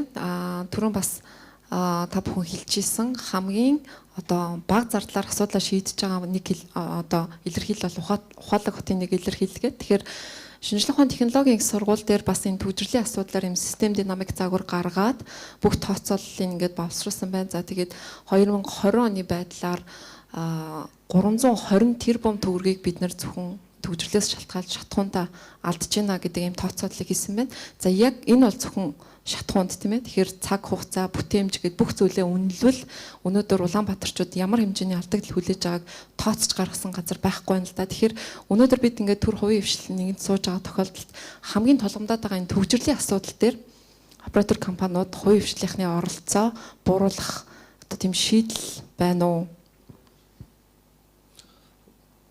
За төр хувийн хвшил гэдэг нөө яг үндэ бол ингээ бид нар энд суучаад төр дэмжихгүй байна гэж яриад байна. Хувийн хвшил өөрсдөө ч гэсэн хоорондоо хамтарч чаддгүй л дээ.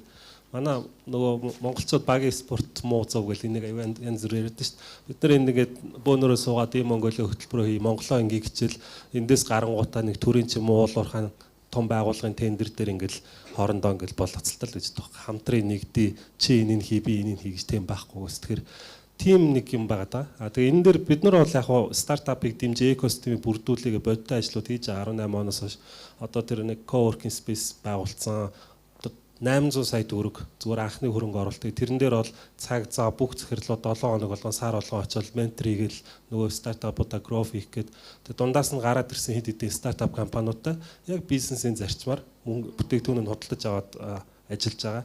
Дээрээс нь шууд бэлэн 1.5 сая хэрэглэгчийн өөрсдийнхөө зах зээл дээр бүтээгдэхүүнийг гаргаад ирж байгаа. Магадгүй өөрсдөө ингээ гараад ирсэн бол хүн итгэж авахгүй энэ төр гэж магадгүй ч тэнгууд шууд өөрсдийнхөө сувгаар гаргаад ирж байгаа. Иймэрхүү байдлаар ямар ч зэн дэмжиж ажиллах гэдэг ингээ оролдож байгаа. Smart City-ийн хувьд ямар solution бэ нэгвэл яг ингэдэм билээ.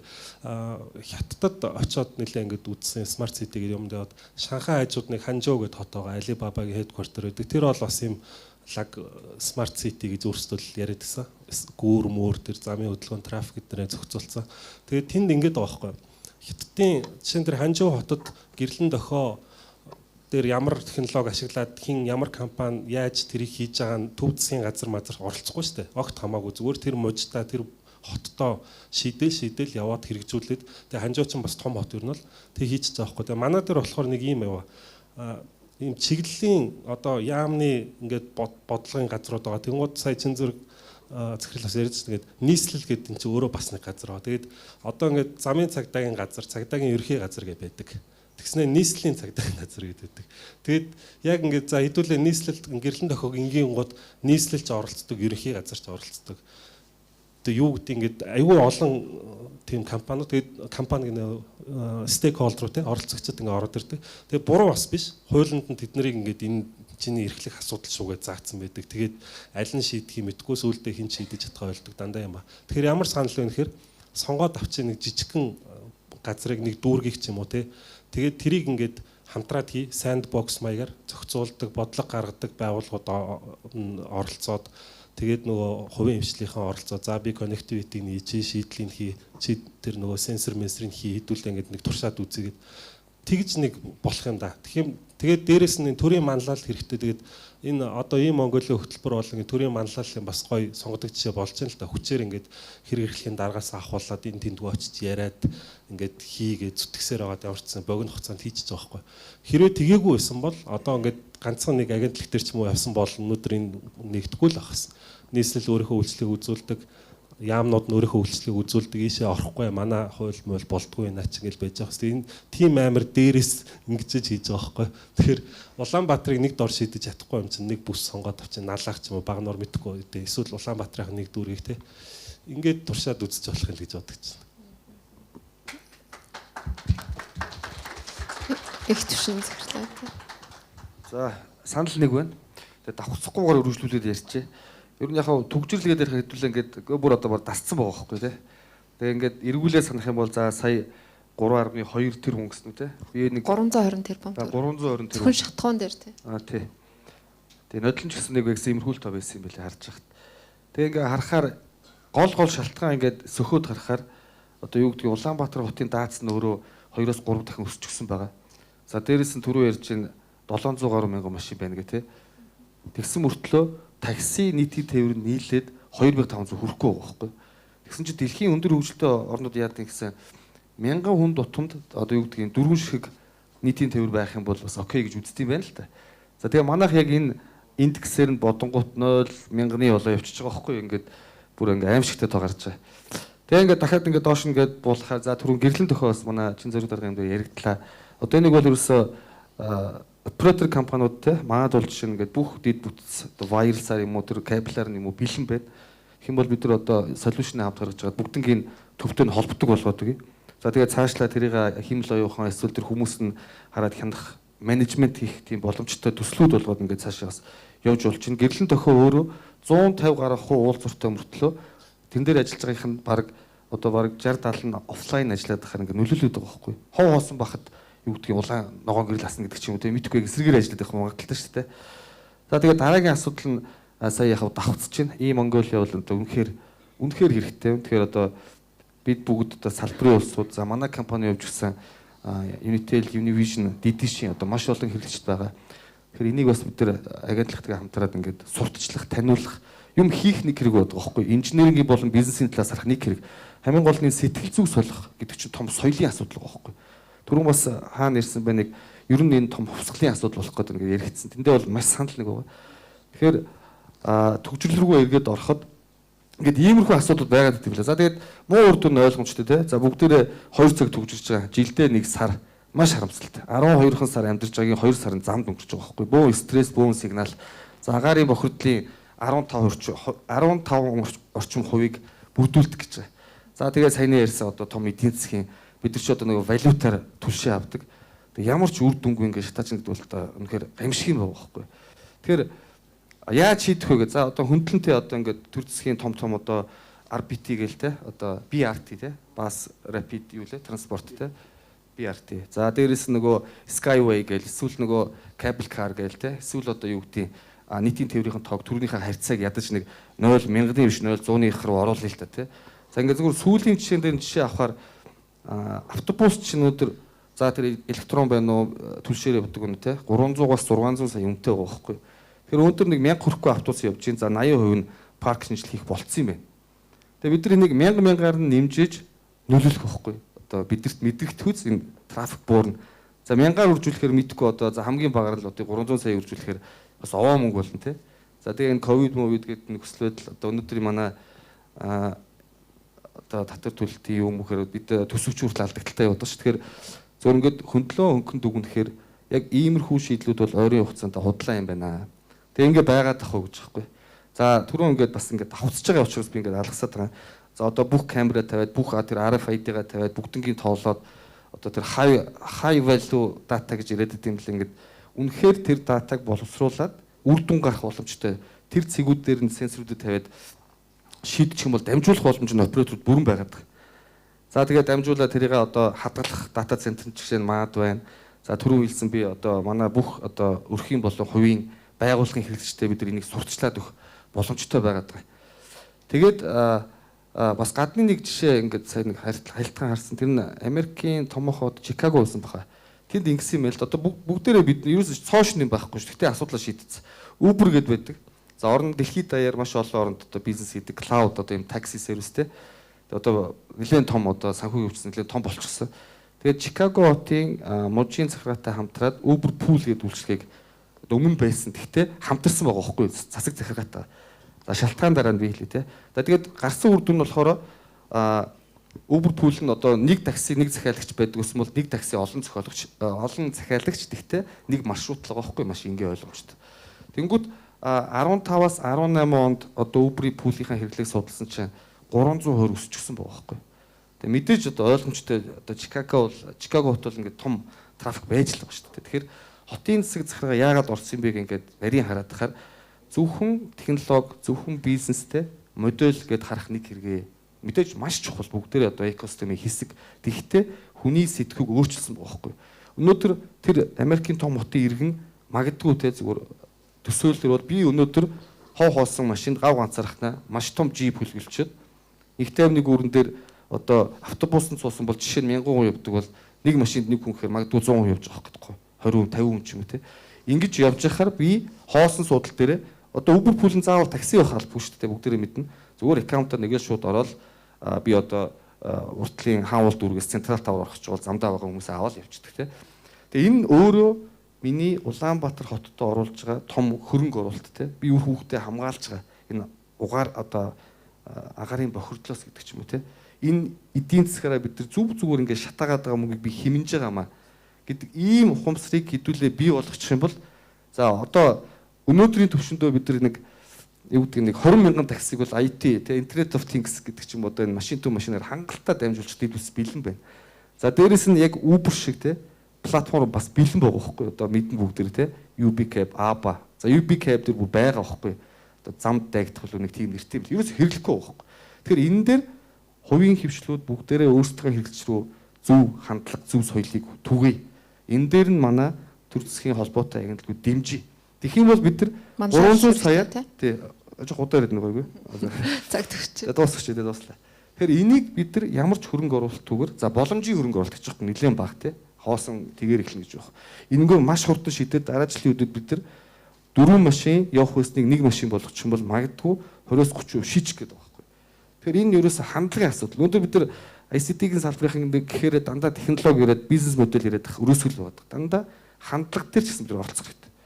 Тэгэх юм бол одоо миний хувьд бол манай компанийн хувьд бол шийдчихмээр байна. Тэгээ түрүүн бас манай мөнх цэрэг бас гой санал дэвшүүлж байна. Тэгээ энэ дээр ч гэсэн бид одоо ингээд одоо нийлээд ч юм уу те одоо би гэдгээ болоод бид бол яг түрүүн манай оюутан сайдаас хэлж ирсэн. Тэгээ бид бас энэ дээр одоо бүр өөрийн бүхэл одоо дид бүтц хэрэгжийнхаа мэдээллээр те хэрэгжийнхаа түүхээр хамтраад олчих бол одоо бүрэн боломжтой байна. Жишээ нь одоо налах ч юм уу те структуртгүүл эхлэе гэж байна. Тэгээ би өнөөдөр жишээ нь IT нэмэн дээр энэ 21 онд хийгдэх төсвийн хөрөнгө оруулалтын нэг хүнд ноогдох үзүүлэлтийг гаргасан л да. За хотоос ол цойлж байгаа нь хаан уул дург байгаад байгаа. Өөрөөр хэлбэл уг нь бол төсвийн хязгаарлагдмал нөөцийг бид нар хамгийн их эрхэн зөрчигдөж байгаа. Хамгийн их одоо үйлчлэгээнээс аслагдмал байгаа. Одоо дүүргүүдтэй зарцуулах ёстой байтал одоо Монгол Улаанбаатартаа л хамгийн тансаг гэгддэг энэ хаан уул дүүрэгтийн төсвийн хөрөнгө оруулалтууд нь хамгийн өндөр байгаад байна. Тэгэхээр түрүүн одхоо захирал бас хэлжсэн энэ одоо бид нар ингээд 20-24 онд засгийн газар ингээд 5G гээд зорилго тавьсан байдаг. 5G сүлжээнд орно гэд. Гэтэл түрүүн мөнх цэрэг захирал бас хэлсэн бид нар нөөц боломж яг өнөөдрийн нөхцөлд байгаа гэж байгаа боловч энийг одоо нэмээд явал даахгүй гэж тэгж байна. За нэг талаас хоёрдугаарт яг энэ үйлчлэгээний тэгш бус хүртээмжийг ялангуяа Улаанбаатарт бий болоод байгаа энэ одоо сүлжээнээс хоцрогдоод байгаа энэ хэсэгт яаж одоо шийдэл харж байгаа вэ? Жишээ нь та түрүү ингээд одоо айлууд бол ингээд нөгөө зөвшөөрөл авахгүй хортой гэдэг те одоо нөгөө бааз станцууд дээр хортой гэдэг ингээд зөвшөөрдгөө гэд шийдлийг яаж харж байгаа вэ? За энэ дээр болохоор 16 онд нэг судалгаа хийжсэн. Тэрнээс хойш нэг апдейтлагддаг болов гэж би бодож байна. Бродбенд хэрэглэгчдийн тархацын судалгаа аахгүй. Тэгээд өмнө нь болохоор яадаг байсан бэр хот хөдөө хоёр захим амар ялгаатай тий. Хөдөөгийнхэн юу ч авахгүй байна, хотынхан яач авахгүй байна гэд. Яг тэгсэн чинь судалгааныхаа үр дүнг ингээд аваад тэр болохоор яг амархан судалгаа л та ингээд хурд хэрэглэгчийн тий авж байгаа хороонд хариуцж байгаа хүнд нь харьцуулаад ингээд үзэхээр Улаанбаатар хотод байгаа гэр хороолт байгаа хэрэглэгч нь хөдөө орон нутагт байгаа үйлчлэгээ авч чадахгүй байгаа боломжтой тий үйлчлэгээ авч чадахгүй байгаа хэрэглэгчээсээ бараг 3 дахин их гарч байсан байхгүй. Тэгээд жинхэнэ амир тоо хуваагдал дижитал white чи энэ ч байгаа юм шүү гэд тухайн үед бол ярьж байсан. Тэгэхээр одоо энэ дээр эргээд харахаар бас нэг юм боломж байгаа байхгүй. Жишээ нь цэвэрлэх байгууламжийг Улаанбаатар хотод одоо жишээ нь 200 мянган хүнд ч юм уу зориулж байгуулсан тий гэдэг ч лүү. Тэгээд одоо шинжлэхэд маш их хөрөнгө оруулалт хэрэгтэй. Дулаан байна. Бид нар яадгаа мэдж байгаа шүү дээ. Жилдээ гоё төгчүүлчаад авчаа намар нь хуулчаа дулаанаас байлдаг тий. Ягаад тэгэхээр тэр чинь төгжрээд байгаа учраас айл өрх нь өргөжөөд байгаа учраас яваад байна. Холбоон дээр бол харьцангуй гайгүй энэ бол бас ирээдүгээ хараад тодорхой норматива тавиа явах юм бол шинжлэх боломж бол байгаа. Энэ дээр наан бид нар эвтэйхээ ажиллаад тэр код deployment байна уу, investment байна уу, эсвэл хотын нэгдсэн сүлжээ байна уу, ямар нэгэн байдлаар бид нар шийдлээ гаргаад явхад бол шинжилээд бол явах боломжууд нь бол тодорхой хэмжээнд бол байгаа гэж бодож байна. Зүгээр нэг анзаарч хэлмээр байгаа юм нь болохоор зүгээр одоо боломжтой ямиг зүгээр энгийнээр нь ягаад ашиглаж болдгоо юм бэ гэж бодоод байна. Жишээ нь IoT-гийн шийдэл байгаа байхгүй одоо жишээ нь чи IoT хийж байгаа хүн байж гэн тий IoT-гийн шийдэл байна. Машин болгон дээр IoT-гийн жижиг сенсор тавьчих даваа явангуут нь хэмжээд дүрм зөрчиж байгаа бол тэр хэсгийг мэдэрдэг болгоод тэнгуут утасны төлбөр дээр нь гаргаад тавьчих даваа оператороотойгоо яриа тий хүн утасны хаагдахгүй тулд мэдээж төлбөрөө төлж таарна. Тэгэхээр торгуулт төлөхгүй байгаа гэдэг проблем чинь нэгдүгээр чийдэгдээ явчихгүй. Энэ маягаар зүгээр энгийн иймэрхүү шийдлүүдийг хийгээ явах юм бол бас тодорхой хэмжээнд бол хүрэх бол боломжууд байгаад байна. Дээрэс нь Улаанбаатар хотын гэр хороол гэдэг бол эргээд бас түрүү ярьжсэн нөгөө хотод зориулсан шийдэл гэдсэн шүү дээ IoT. Яадаг вэ гэхээр өндөр давхартай байшингуудтай газар дээр бродбандын үйлчилгээ гэдэг байгаа шүү дээ. Ер нь бол тансаг хэрэглээний үйлчилгээ байхгүй юу? Хийхэд амархан, зардал нь илүү хэмнэгддэг. Гэр хороолгээд ороод ирэхээр хөдөө орон нутаг руу ч юм уу ягаад юм хийж чадахгүй нэхээр тархацсан сүлжээтэй суурин сүлжээ хийхэд бол маш хэцүү хэсэг байдаг байхгүй. Тэгэхээр энэ хэсэг дээр бид нар одоо шийдлээ гаргаагүй нэгэнд гаргаагүй байгаа юм чинь энэ дээр одоо тодорхой хэмжээнд ярьчих юм бол бид нар бас шийдэл бол мэдээж гарч болж байгаа. Ягаад тэгэхээр энэ огт хөндөгдөөгүй хэсэг гэсэн үг. Бүгдээрээ ингээд try хийх гэдэг байгаа байхгүй. Одоо жишээ нь оператор компаниуд ч юм уу хэн бугаач за төрийн өмчт ч вэ нүү хөрөнгөө гаргаад ишээ гэр хороол руу татчаа гэдэг ч юм уу те. Яг тэгээ явахаар энэ нь яг зөв шийдэл юм уу буруу шийдэл юм уу гэдэг дээр энэ дээр бол ерөөсө тоочны шийдэл бол эргэж бол гараагүй. Дээрэс нь худалдаа авах чадвар гэж яриад байгаа шүү дээ те. Хүмүүсийн орлоготой бас юмнууд бол мэдээж уягчин л да. Тухайн үед тэр 16 онд судалгаа хийж байгаад харахад ингээ бодгаар ялгаа харахад ногоон нь хан уул гараад ингээл Чингэлтэй шар гараад Баян зүрх сонгон хайрхан улаан гараад явах жишээ зүгээр илт харагдаж байгаа байхгүй. Зүгээр худалдаа авах чадвар ямар байна. Худалдаа авах чадвар ямар байгаагаас шалтгаалаад тэр хүмүүс дээр нөгөө төгжрөл үүсэж байгаа хэсэг нь хаана байна гэдгээс ч юм уу тэр хөрөнгө оруулалтын юм бол бас харьцаа бол гараа авчиж байгаа гэж бодож байна. Тэгэхээр тэрэн дээр яг харилцаа холбооныхоо нөлөөлөл талаас ч юм уу ингээд судлах юм бол айгүй өөр нөхцөл байдал бол гарна. Одоо манай салбар дээр бол тавьж байгаа ганц онцлог нь болохоор нөгөө нэг манай салбар чи өрсөлдөлтөд хамгийн нэлээд эрт орсон. Тэгэхээр бид нар өрсөлдсөөр байгаа тартагтаа бол нэлээд тулгацсан байхгүй юу? Хямдтаа тулгацсан. Тэгээд хүмүүс талхны үн 300-аар өсгөхөд нэг хинч ярьдгүү те. Тэгээ үзнэ салбар дээр авчиад за ярианы үн нэг хэдэн төгрөгөөр 40 төгрөгөөр ярьдаг байж байгаа 50 болгочвол амар хэлэн бол. Цахилгаан дээр ч гэсэн адилхан те. Яг тэгэхээр эргээд одоо энэ байгаа юмн дээр яаж хүмүүсийн оруулсан хөрөнгө оруулалтыг тодорхой хэмжээнд хэмнэх үү энийг яаж бодиттойгоор нь илүү 100% ашиглах уу гэдэг тал дээр л илүү анхаарал тавьбас. Түрүүн тэр ярьжсэн тодорхой өрхүүдийг авахд яаж нөгөө одоо жишээ нь эргэн тойрны айлын зөвшөөрлийг авдгуул болгочиход байшин бишээ гэдээ үзчихэл болчихж байгаа байхгүй юу? Манай бааз станцыг те байшин биш энэ харилцаа холбооны дэд үз энд заавал байна гэдэг. Уг нь бол шийдэхэд амархан. Тий амархан. Одоо жишээ нь баруун бол right of way гэдэг шийдэл байгаа те. Одоо замын хажуудлын дэд бүтц гэдэг байхгүй юу? Хуучин болохоор одоо ингээ замын хажуудлаар энэгээр нь холбоо явна, энэгээр нь дулаан явна, энэгээр нь юу явна. Таны яриад байгаа энэ асуудлыг чинь нийслэлээр журам дүрмээр гаргасан байгаа. Бага. 15 оны байна уу журам байгаа бах тий. Тэгэхээр тэр журам л одоо өөрчлөлт жишээ байшин гэдэг үз тий. Зүгээр энэ бол маш энгийн асуудал байгаа байхгүй тий. Ягаад тэгэхээр тэнцээ нэг бааз станц гэж жижиг байшин барьчингууд байшин барихтай адилхан зөвшөөрлөх хэмжээний асуудал үүсчихдээ болчиход.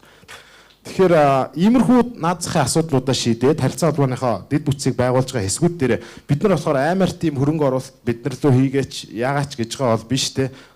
Хялбархан болгоод өгөөч гэдэг л талаас нь те. Тэгээ явчих юм бол бид нар давай өөр нөгөө нэг бизнесээ оруулаа явчих болж байна. Баттулзээ захирлын түрүүн бас таны ярьжсэн санаан дээр нь одоо энэ төвжрлээс чинь бид нэг бууруулах гад ингээд хит хитэн шийдэл нийслэл боловсруулад ингээд олон нийтэд танилцуулаад хэвлэл мэдээлэлээр яриад яваад байгаа л да. Одоо тэрний нэг нь бид нар яг нийтийн тээвэр гэж яриаддаг. Нийтийн тээврийн тоог хичнээнээр нэмсэн ч хурдын нэмж чадахгүй бол энэ зөв шийдэл болж чадахгүй байна л да. Тухайлбал одоо жишээ нь нөгөө тэг зогсолт гэж бид нэр яриад байгаа тийм тэг зогсолт чинь өөрөө 0-аас 15 км/цагийн хурдыг хилээд байдаг.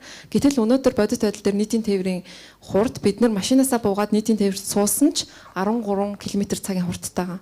Өөрөөр хэлбэл бид нар нийтийн тээврийн тоогоо нэмээд ч хурд нэмэгдэхгүй. За тэгэхээр одоо машиныхаа тоог яаж цөөлөх вэ гэдэг асуудал гарч ирнэ тийм. Машины тоог цөөлөхдөө одоо торгуулийн асуудал яригдж байна те. Ядаж одоо энэ зөрчлийн юугаар 10-аас дээш удаагийн торгуулт байгаа машинуудыг e-бүсчил рүү оруулахгүй ч гэдэг юм уу те. Ийм шийдлүүдийг яриад байгаа. Гэхдээ энэ дэр одоо жишээ нь танай компани ч гэдэг юм уу хувийн хвшлийн оролцоо яг энэ нөгөө бэлэн болцсон байгаа технологийн энэ шийдлийг ашиглаад явах нь хэр энэ хамтын ажиллагаа үүсч чадж байгаа вэ? Мэдээж яг одоо миний ойлгож байгаа бид нэр энэ ялангуяа машины төгжрөл дээр бол мохордолтой байна гэж ойлгож байгаа. Үнэхээр мохордол гэдэг маань юу гэсэн үг гэхээр зэрэг тэнд ямар ч смарт технологи ажиллахгүй хэмжээнд очиж гэсэн үг. Би бүр санаагүй бол Бээжинд бараг 7-8 жилийн өмнөөс эхлээд нэмэлт шинэ дугаар олоход болцсон шүү дээ. Тий. Тэгэхээр хэрвээ бид нэр тэг зогсолттой байгаа бол энд ямар нэгэн байдлаар ухаалаг шийдлийг хэрэгжүүлэх тий инновац хэрэгжүүлэх гэдэг яриа бол арай л оройтсон л яриа болж эхэлж байгаа. Тэгэхээр зэрэг бид нар өнөөдөр яг гарцаагүй өдөр 760 мянган машин Улаанбаатар хотод төлөвлөнд орж байгаа тий. Энэ асуудал маань үнэхээр манай энэ замын ачаал дээр тэг зогсолтын хэмжээнд очсон байгаа бол бид нар энэ дээр мэдээж ухаалаг шийдлийнхээ өмнө арай захиргааны өөр шийдэл рүүгээ орох хугацаанд болцсон. Тэрээс хоцорсон гэж би ойлгоод байгаа байхгүй. Өөрөөр хэлбэл ягаад бидэрт шинэ машинд номер өгöd байгаа юм бэ гэдэг асуудал одоо хүртэл нээлттэй байгаад байгаа байхгүй. Энийг хүн бол анзаараад байгаа мөртөө энэ дээр ягаад чимээг угаад байгаа гэдгийг бас ойлгохгүй. Эсвэл тэр нь тийм том бизнес байд юм уу? Тэрний цаана тийм том бизнес яваад байгаа юм уу? Тэгээ ягаад энэ дээр өнөөдөр зөрөгтэй энэ дугаараа хязгаарлаж бодгүй. Одоо ингээд байгаа дугааруудаа бид нар цонтгой тэгшрүү оруулах гэж байна тийм ээ. Тэгээ одоо өшөө яах юм тийм. Тэгэхээр энэ чинь бид нар дийлж байгаа зэрэг бидний одоо бодиттой тоо маань одоо хитэрсэн л байна шүү дээ тий. За яг бодиттой тоо маань хитрээгүй тохиолдолд бид нар таны хэлжсэнчлэн энэ одоо янз бүрийн IoT based ухаалаг системүүдийг бас бид нар бол одоо нэвтрүүлэхэд бол нийслэлтэй хамтран нэвтрүүлэхэд бол маш их одоо юунууд байгаа шийдлүүд. Тэгвэл би яг юмыг үннээр ярих хэрэгтэй тий бид нар шийдэл байна ингэж ухаалаг болгоно ингэн тэгээд бид нар ингэн гэд яриад иж болно тий. Гэтэ бидний машины тоо бол тэдрээс давцсан байхгүй. Тэгэхээс шүү одоо бүсчлэх машиныхаа замыг байна штэ тий. Үнэлгээ гаргаад одоо их интегрийн өргөн чөлөөгөөр явхад зорчход одоо тичнээн төгрөг ингээд машинууд авах тэрийг автоматар тий IoT based ингээд шийдлийг хийчихэд интегрийн өргөн чөлөөгөөр үгүй ядаж зүгээр ингээд самарт хүж байгаа машинууд явахгүй болчихж байгаа юм л да. Дими явж байгаа машинууд. Тэгэхээр хичнээн хуваар одоо зам чөлөөлөгдөх үү тийм ээ. Дахиад түрүүний ярьсан ингээд IoT based ухаалаг шийдлүүдийг бид нар шат одоо боломж толгон дээр нь хэрэгдээ яваа. Одоо ухаалаг зогсоол байна тий. Ухаалаг зогсоол хэрэгжүүлснээрээ бас дахиад маш их асуудлуудыг шийдчихэж байгаа юм билээ. Судалгаа гаргаж ирсэн нийслэлийн хийсэн судалгааг би танилцчихсан л да. Тэгэхээр энэ асуудлуудыг бид яг цогцоор нь авч ярихгүй бол яг нэг юм ингээд аваад ярина тий. Үрдэн маань бидэрт арай л муу ярих дуу шүү.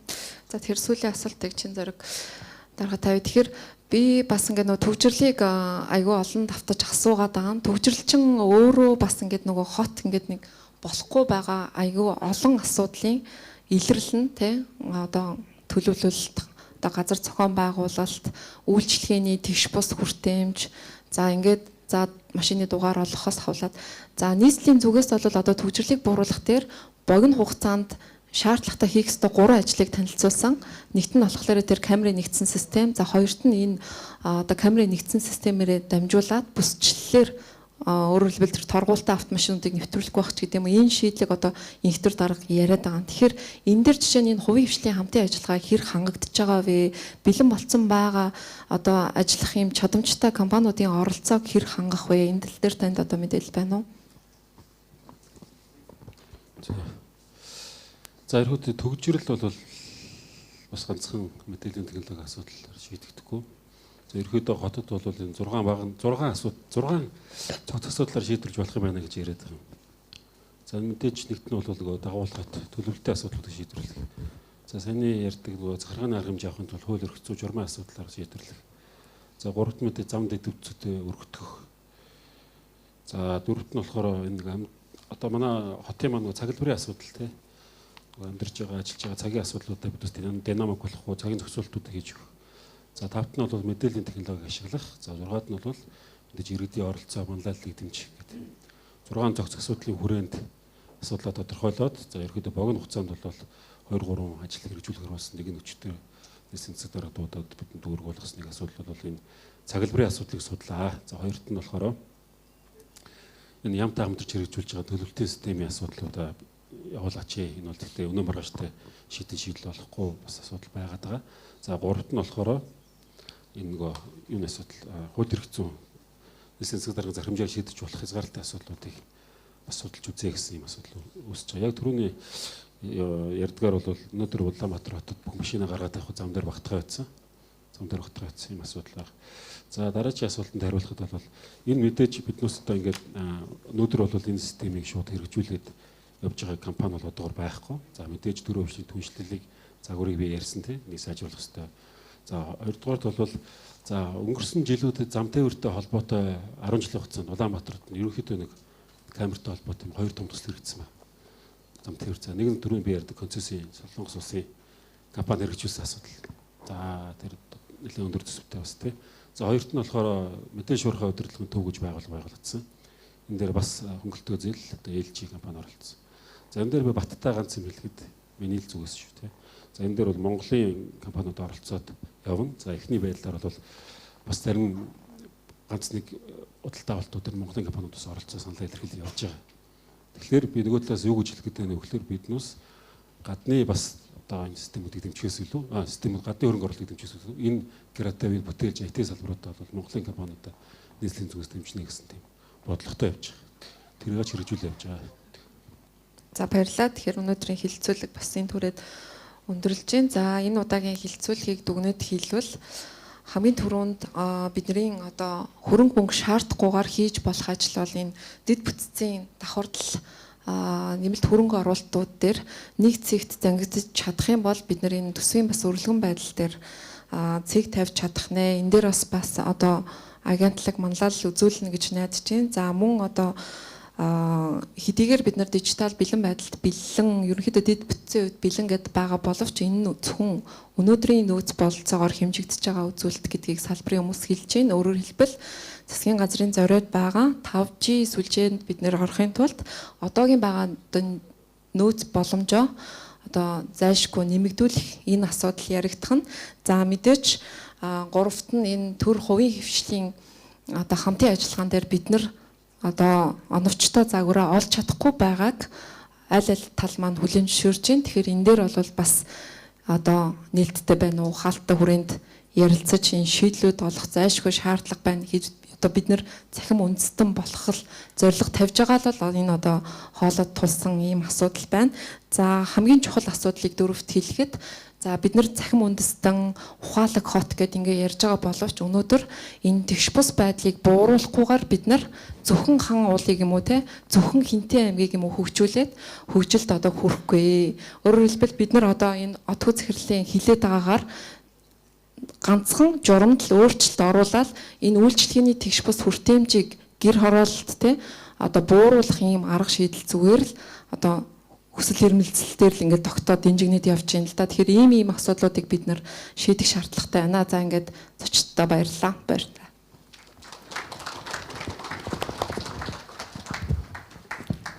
За хилцүүлэгт оролцсон нийт эрхмүүдтэй бүгдээнд маш их баярлалаа. За өнөөдрийн арга хэмжээнд өглөөнөөс ирээд энэ цаг мөчиг хүртэл хамтдаа байсан хилцүүлгийг сонсож танилцсан зочид төлөөлөгч та бүхэндээ маш их баярлалаа. За арга хэмжээ маань үргэлжлээд бидний өдрийн зоог барьсан танхимд үргэлжлэх болон та бүхэнд бэлдсэн өдийн цай кофе байгаа. Энд сонссон мэдээлэлээ бие биетэйгээ солилцох. За мөн дэлгэрүүлж энд хөндөгдсөн асуудлыг шийдлийг нь хамтдаа олъё гэд эндээс багийн ажиллагаа үүсгэх боломж та бүхний өмнө нээлттэй байгаа гэдгийг сануулгад таатай байна. Тэгээд ICT Expo маргааш нөгөөдрийн цаад өдөр Michelle Expo-дор үргэлжлэнэ. Та бүхэн энэ Expo-д өөрийнхөө танил найз нөхөд гэр бүлийнхнийг очиж танилцаарай. Мөн энэ технологийн салбарт одоо манай улсад хэрэгжиж байгаа төсөл хөтөлбөрүүдүүд та бүхэнд бас найдлага төрүүлэхээр төслүүд байгаа гэдгийг сануулгад таатай байна. За ингээд энэ арга хэмжээг хааж үг хэлнүү хэмээн болор эрдэнэ даргаыг дахин тайснаа орж байна.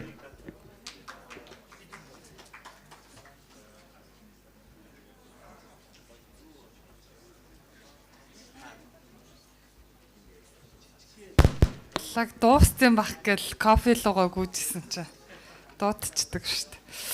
За өнөөдөр ерөнхийдөө хилцүүлэг маань нэлээд үр дүнтэй амжилттай боллоо гэж харж байна. Тэгээд яалтчгүй одоо өглөө 9 цагаас одоо 4 цаг болох чинь бүтэн өдрийнхөө одоо ажлын цагаа зарцуулж энд сууж байгаа та бүхэндээ баярлалаа. Тэгээд одоо бидний хийж байгаа ажлууд маань хоорондоо уялдаа холбоотой байгаасай оролцогч талууд маань нэг нэгнийхээ хийж байгаа ажлыг хүндлээсэй ойлгоосэй гэсэн үүднээс энэ хилцүүлэг зохион байгуулагдаж байгаа гэдгийг дахиж хэлмээр байна.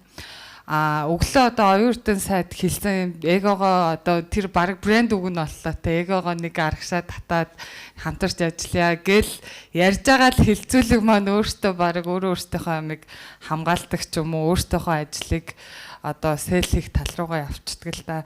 Тэгэхээр энэ дээр би базад нэг хитгэн поинтуудыг л хэлчмээр байна. Хамтын ажиллагааны хувьд бол зөвхөн төр хувийн хвшил хамтрах биш хувийн хвшлүүд ялангуяа одоо манай салбарын харилцаа холбоо мэдээлэл технологийн компаниуд маань хоорондоо хамтарч орж ирээч гэсэн хүсэлтийг тавьмаар байна. Тэгэхгүй бол бүгд төстэй системүүд хийцэн хоорондоо ялгаагүй хөгжүүлэлтэнд бас бүрэн дуусаагүй орж ирээд манайхыг авсангүй тэднийхийг авлаа гэж уурладаг тий. Одоо том белоны нэг хэсгийг авах уу, жижиг белоны хоёр хэсгийг авах уу гэдэг л асуулт гэсэн үг шүү дээ. Тэгэхээр энэ дээр бол одоо хувийн хвшлийн байгууллагууд маань хоорондоо хамтраач гэсэн сандлыг тавьмаар байна. За инноваци экосистемийг бүрдүүлэх дээр бол одоо бүх оролцогч талууд оролцох шаардлагатай. Энэ дээр төрийн зүгээс одоо засгийн газрын хэрэг эрхлэх газар инновац цахим бодлогын байнгын хороо нэлээх дэмжлэг үзүүлж байгаа учраас та нар маань бас инновацийг хөгжүүлэх чиглэлээр хамтарч ажилласаа гэсэн хүсэлт байна. За гарааны бизнес бол одоо сүүлийн 4-5 жил нэлээд одоо трендинг эрэлттэй юм сэдв болцсон явж байгаа. Тэгээд манай улсад хөрөнгө оруулалт хийхээр ирсэн хөрөнгө оруулагч нар дээр бид нар судалгаа хийж одоо фидбек авч үзсэн. Энэ дээр бол одоо найдваргүй байдаг харилцааны янз янзын асуудалтай гэх мэтчлэн асуултууд гарч ирсэн. Тэгэхээр энийг бол бид нэр Дэлхийн банкны инновацийг дэмжих төслөөр бас зөвхөн одоо гарааны хөрөнгийн үг биш яаж хөрөнгө оруулагчтайгаа харьцах ёстой гэдэг талаас нь энэ хувийн хвшлүүд маань ялангуяа туршлагатай компаниуд маань стартап компаниудаа менторлж өгөөсэй гэсэн системийг оруулж байгаа гэдгийг хэлмээр байна. За ерөнхийдөө бол энд байгаа хүмүүсийн би бараг 70-80% тань ажиллаа авснаас хойш уулзсан байгаа. Заавал одоо нэг дарга цэргээр яриулаад тэрний хүн, энэний хүн гэж ирж байгаа хүнээс илүү зүгээр манай агентлагийн лавлах руу яриад цаг авсан хүн бол хамгийн түрүүнд уулзж байгаа гэдгийг бас энэ завшааныг ашиглаа хэлчмээр байна. Тэгэхгүй бол тэр гишүүн гэж одоо ялангуяа залуучууд маань ингэж яриулж орж ирмээргүй байна. Тэгэхээр яг манай салбарын залуучууд байгаа учраас энийг би бүр хэлмээр байна. Дээрэс нь ингэж нэг гомдох сэтгэл зүг бас авч хаймаар байна энэ салбараас. Бид нар бол Монгол улсыг мандлайлж хөгжлийг нь хамгийн түрүүнд урайлж бүх салбарыг манлайлж явах хэвээр салбар болохоос биш хамгийн ард нь уйлаад үлдэх ёсгүй. Тэгэхээр энэ дээр бол хамгийн шилдэг бүтээгдэхүүнээ гаргаад тэрийг чинь төр нь худалдаж авъя. Тэгэхгүй зах зээл дээр файлдах бүтээгдэхүүнээ бити төрдөө зараач. Энийгээ тэгээ авахгүй байна гэж бити төрийг ингээд алхам болгондоо буруу шаагаач гэсэн юм хүсэлтийг тавьмаар байна. Та нарын хийж байгаа сайн бүтээгдэхүүнийг агентлаг дэмжиж, төр нь дэмжиж. Тэгтээ зах зээлийнхаа судалгааг маш сайн хийж орж ирэхгүй бол одоо орж ирж байгаа компаниуд бол зах зээлийн судалгаагүй бүтээгдэхүүнүүд танилцуулж байгаа газрууд байна.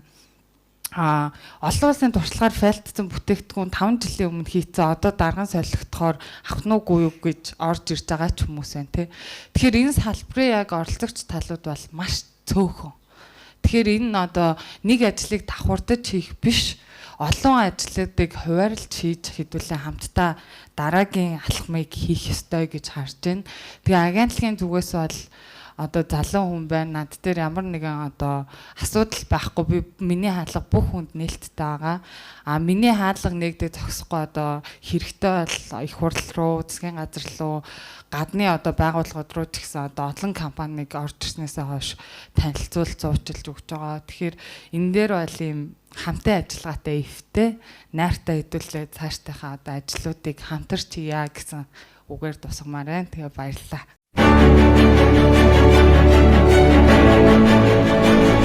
Хүндрэлтэн маш урт замыг туулж өнөөдрийн энцэг төрсөн. Бид ухаалаг утас ашиглан ажлаа амжуулж, компьютер техник ашиглан төсөөллөө цаасанд буулгаж, бусдын амьдрал нөлөөлөх хүч төслүүдийг танилцуулж байна. Харин бидний дараагийн алхам юу вэ?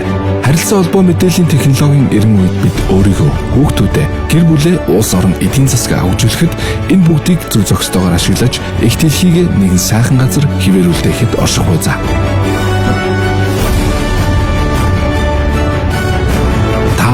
Дижитал иргэн болоход бэлэн үү? ICT Expo 2020 оны 10 сарын 9, 10, 11-нд Michelle Expo төвд ерөнхий ивент тэтгэгч Mobicon, Unitel, Skytel, G-Mobile, Facebook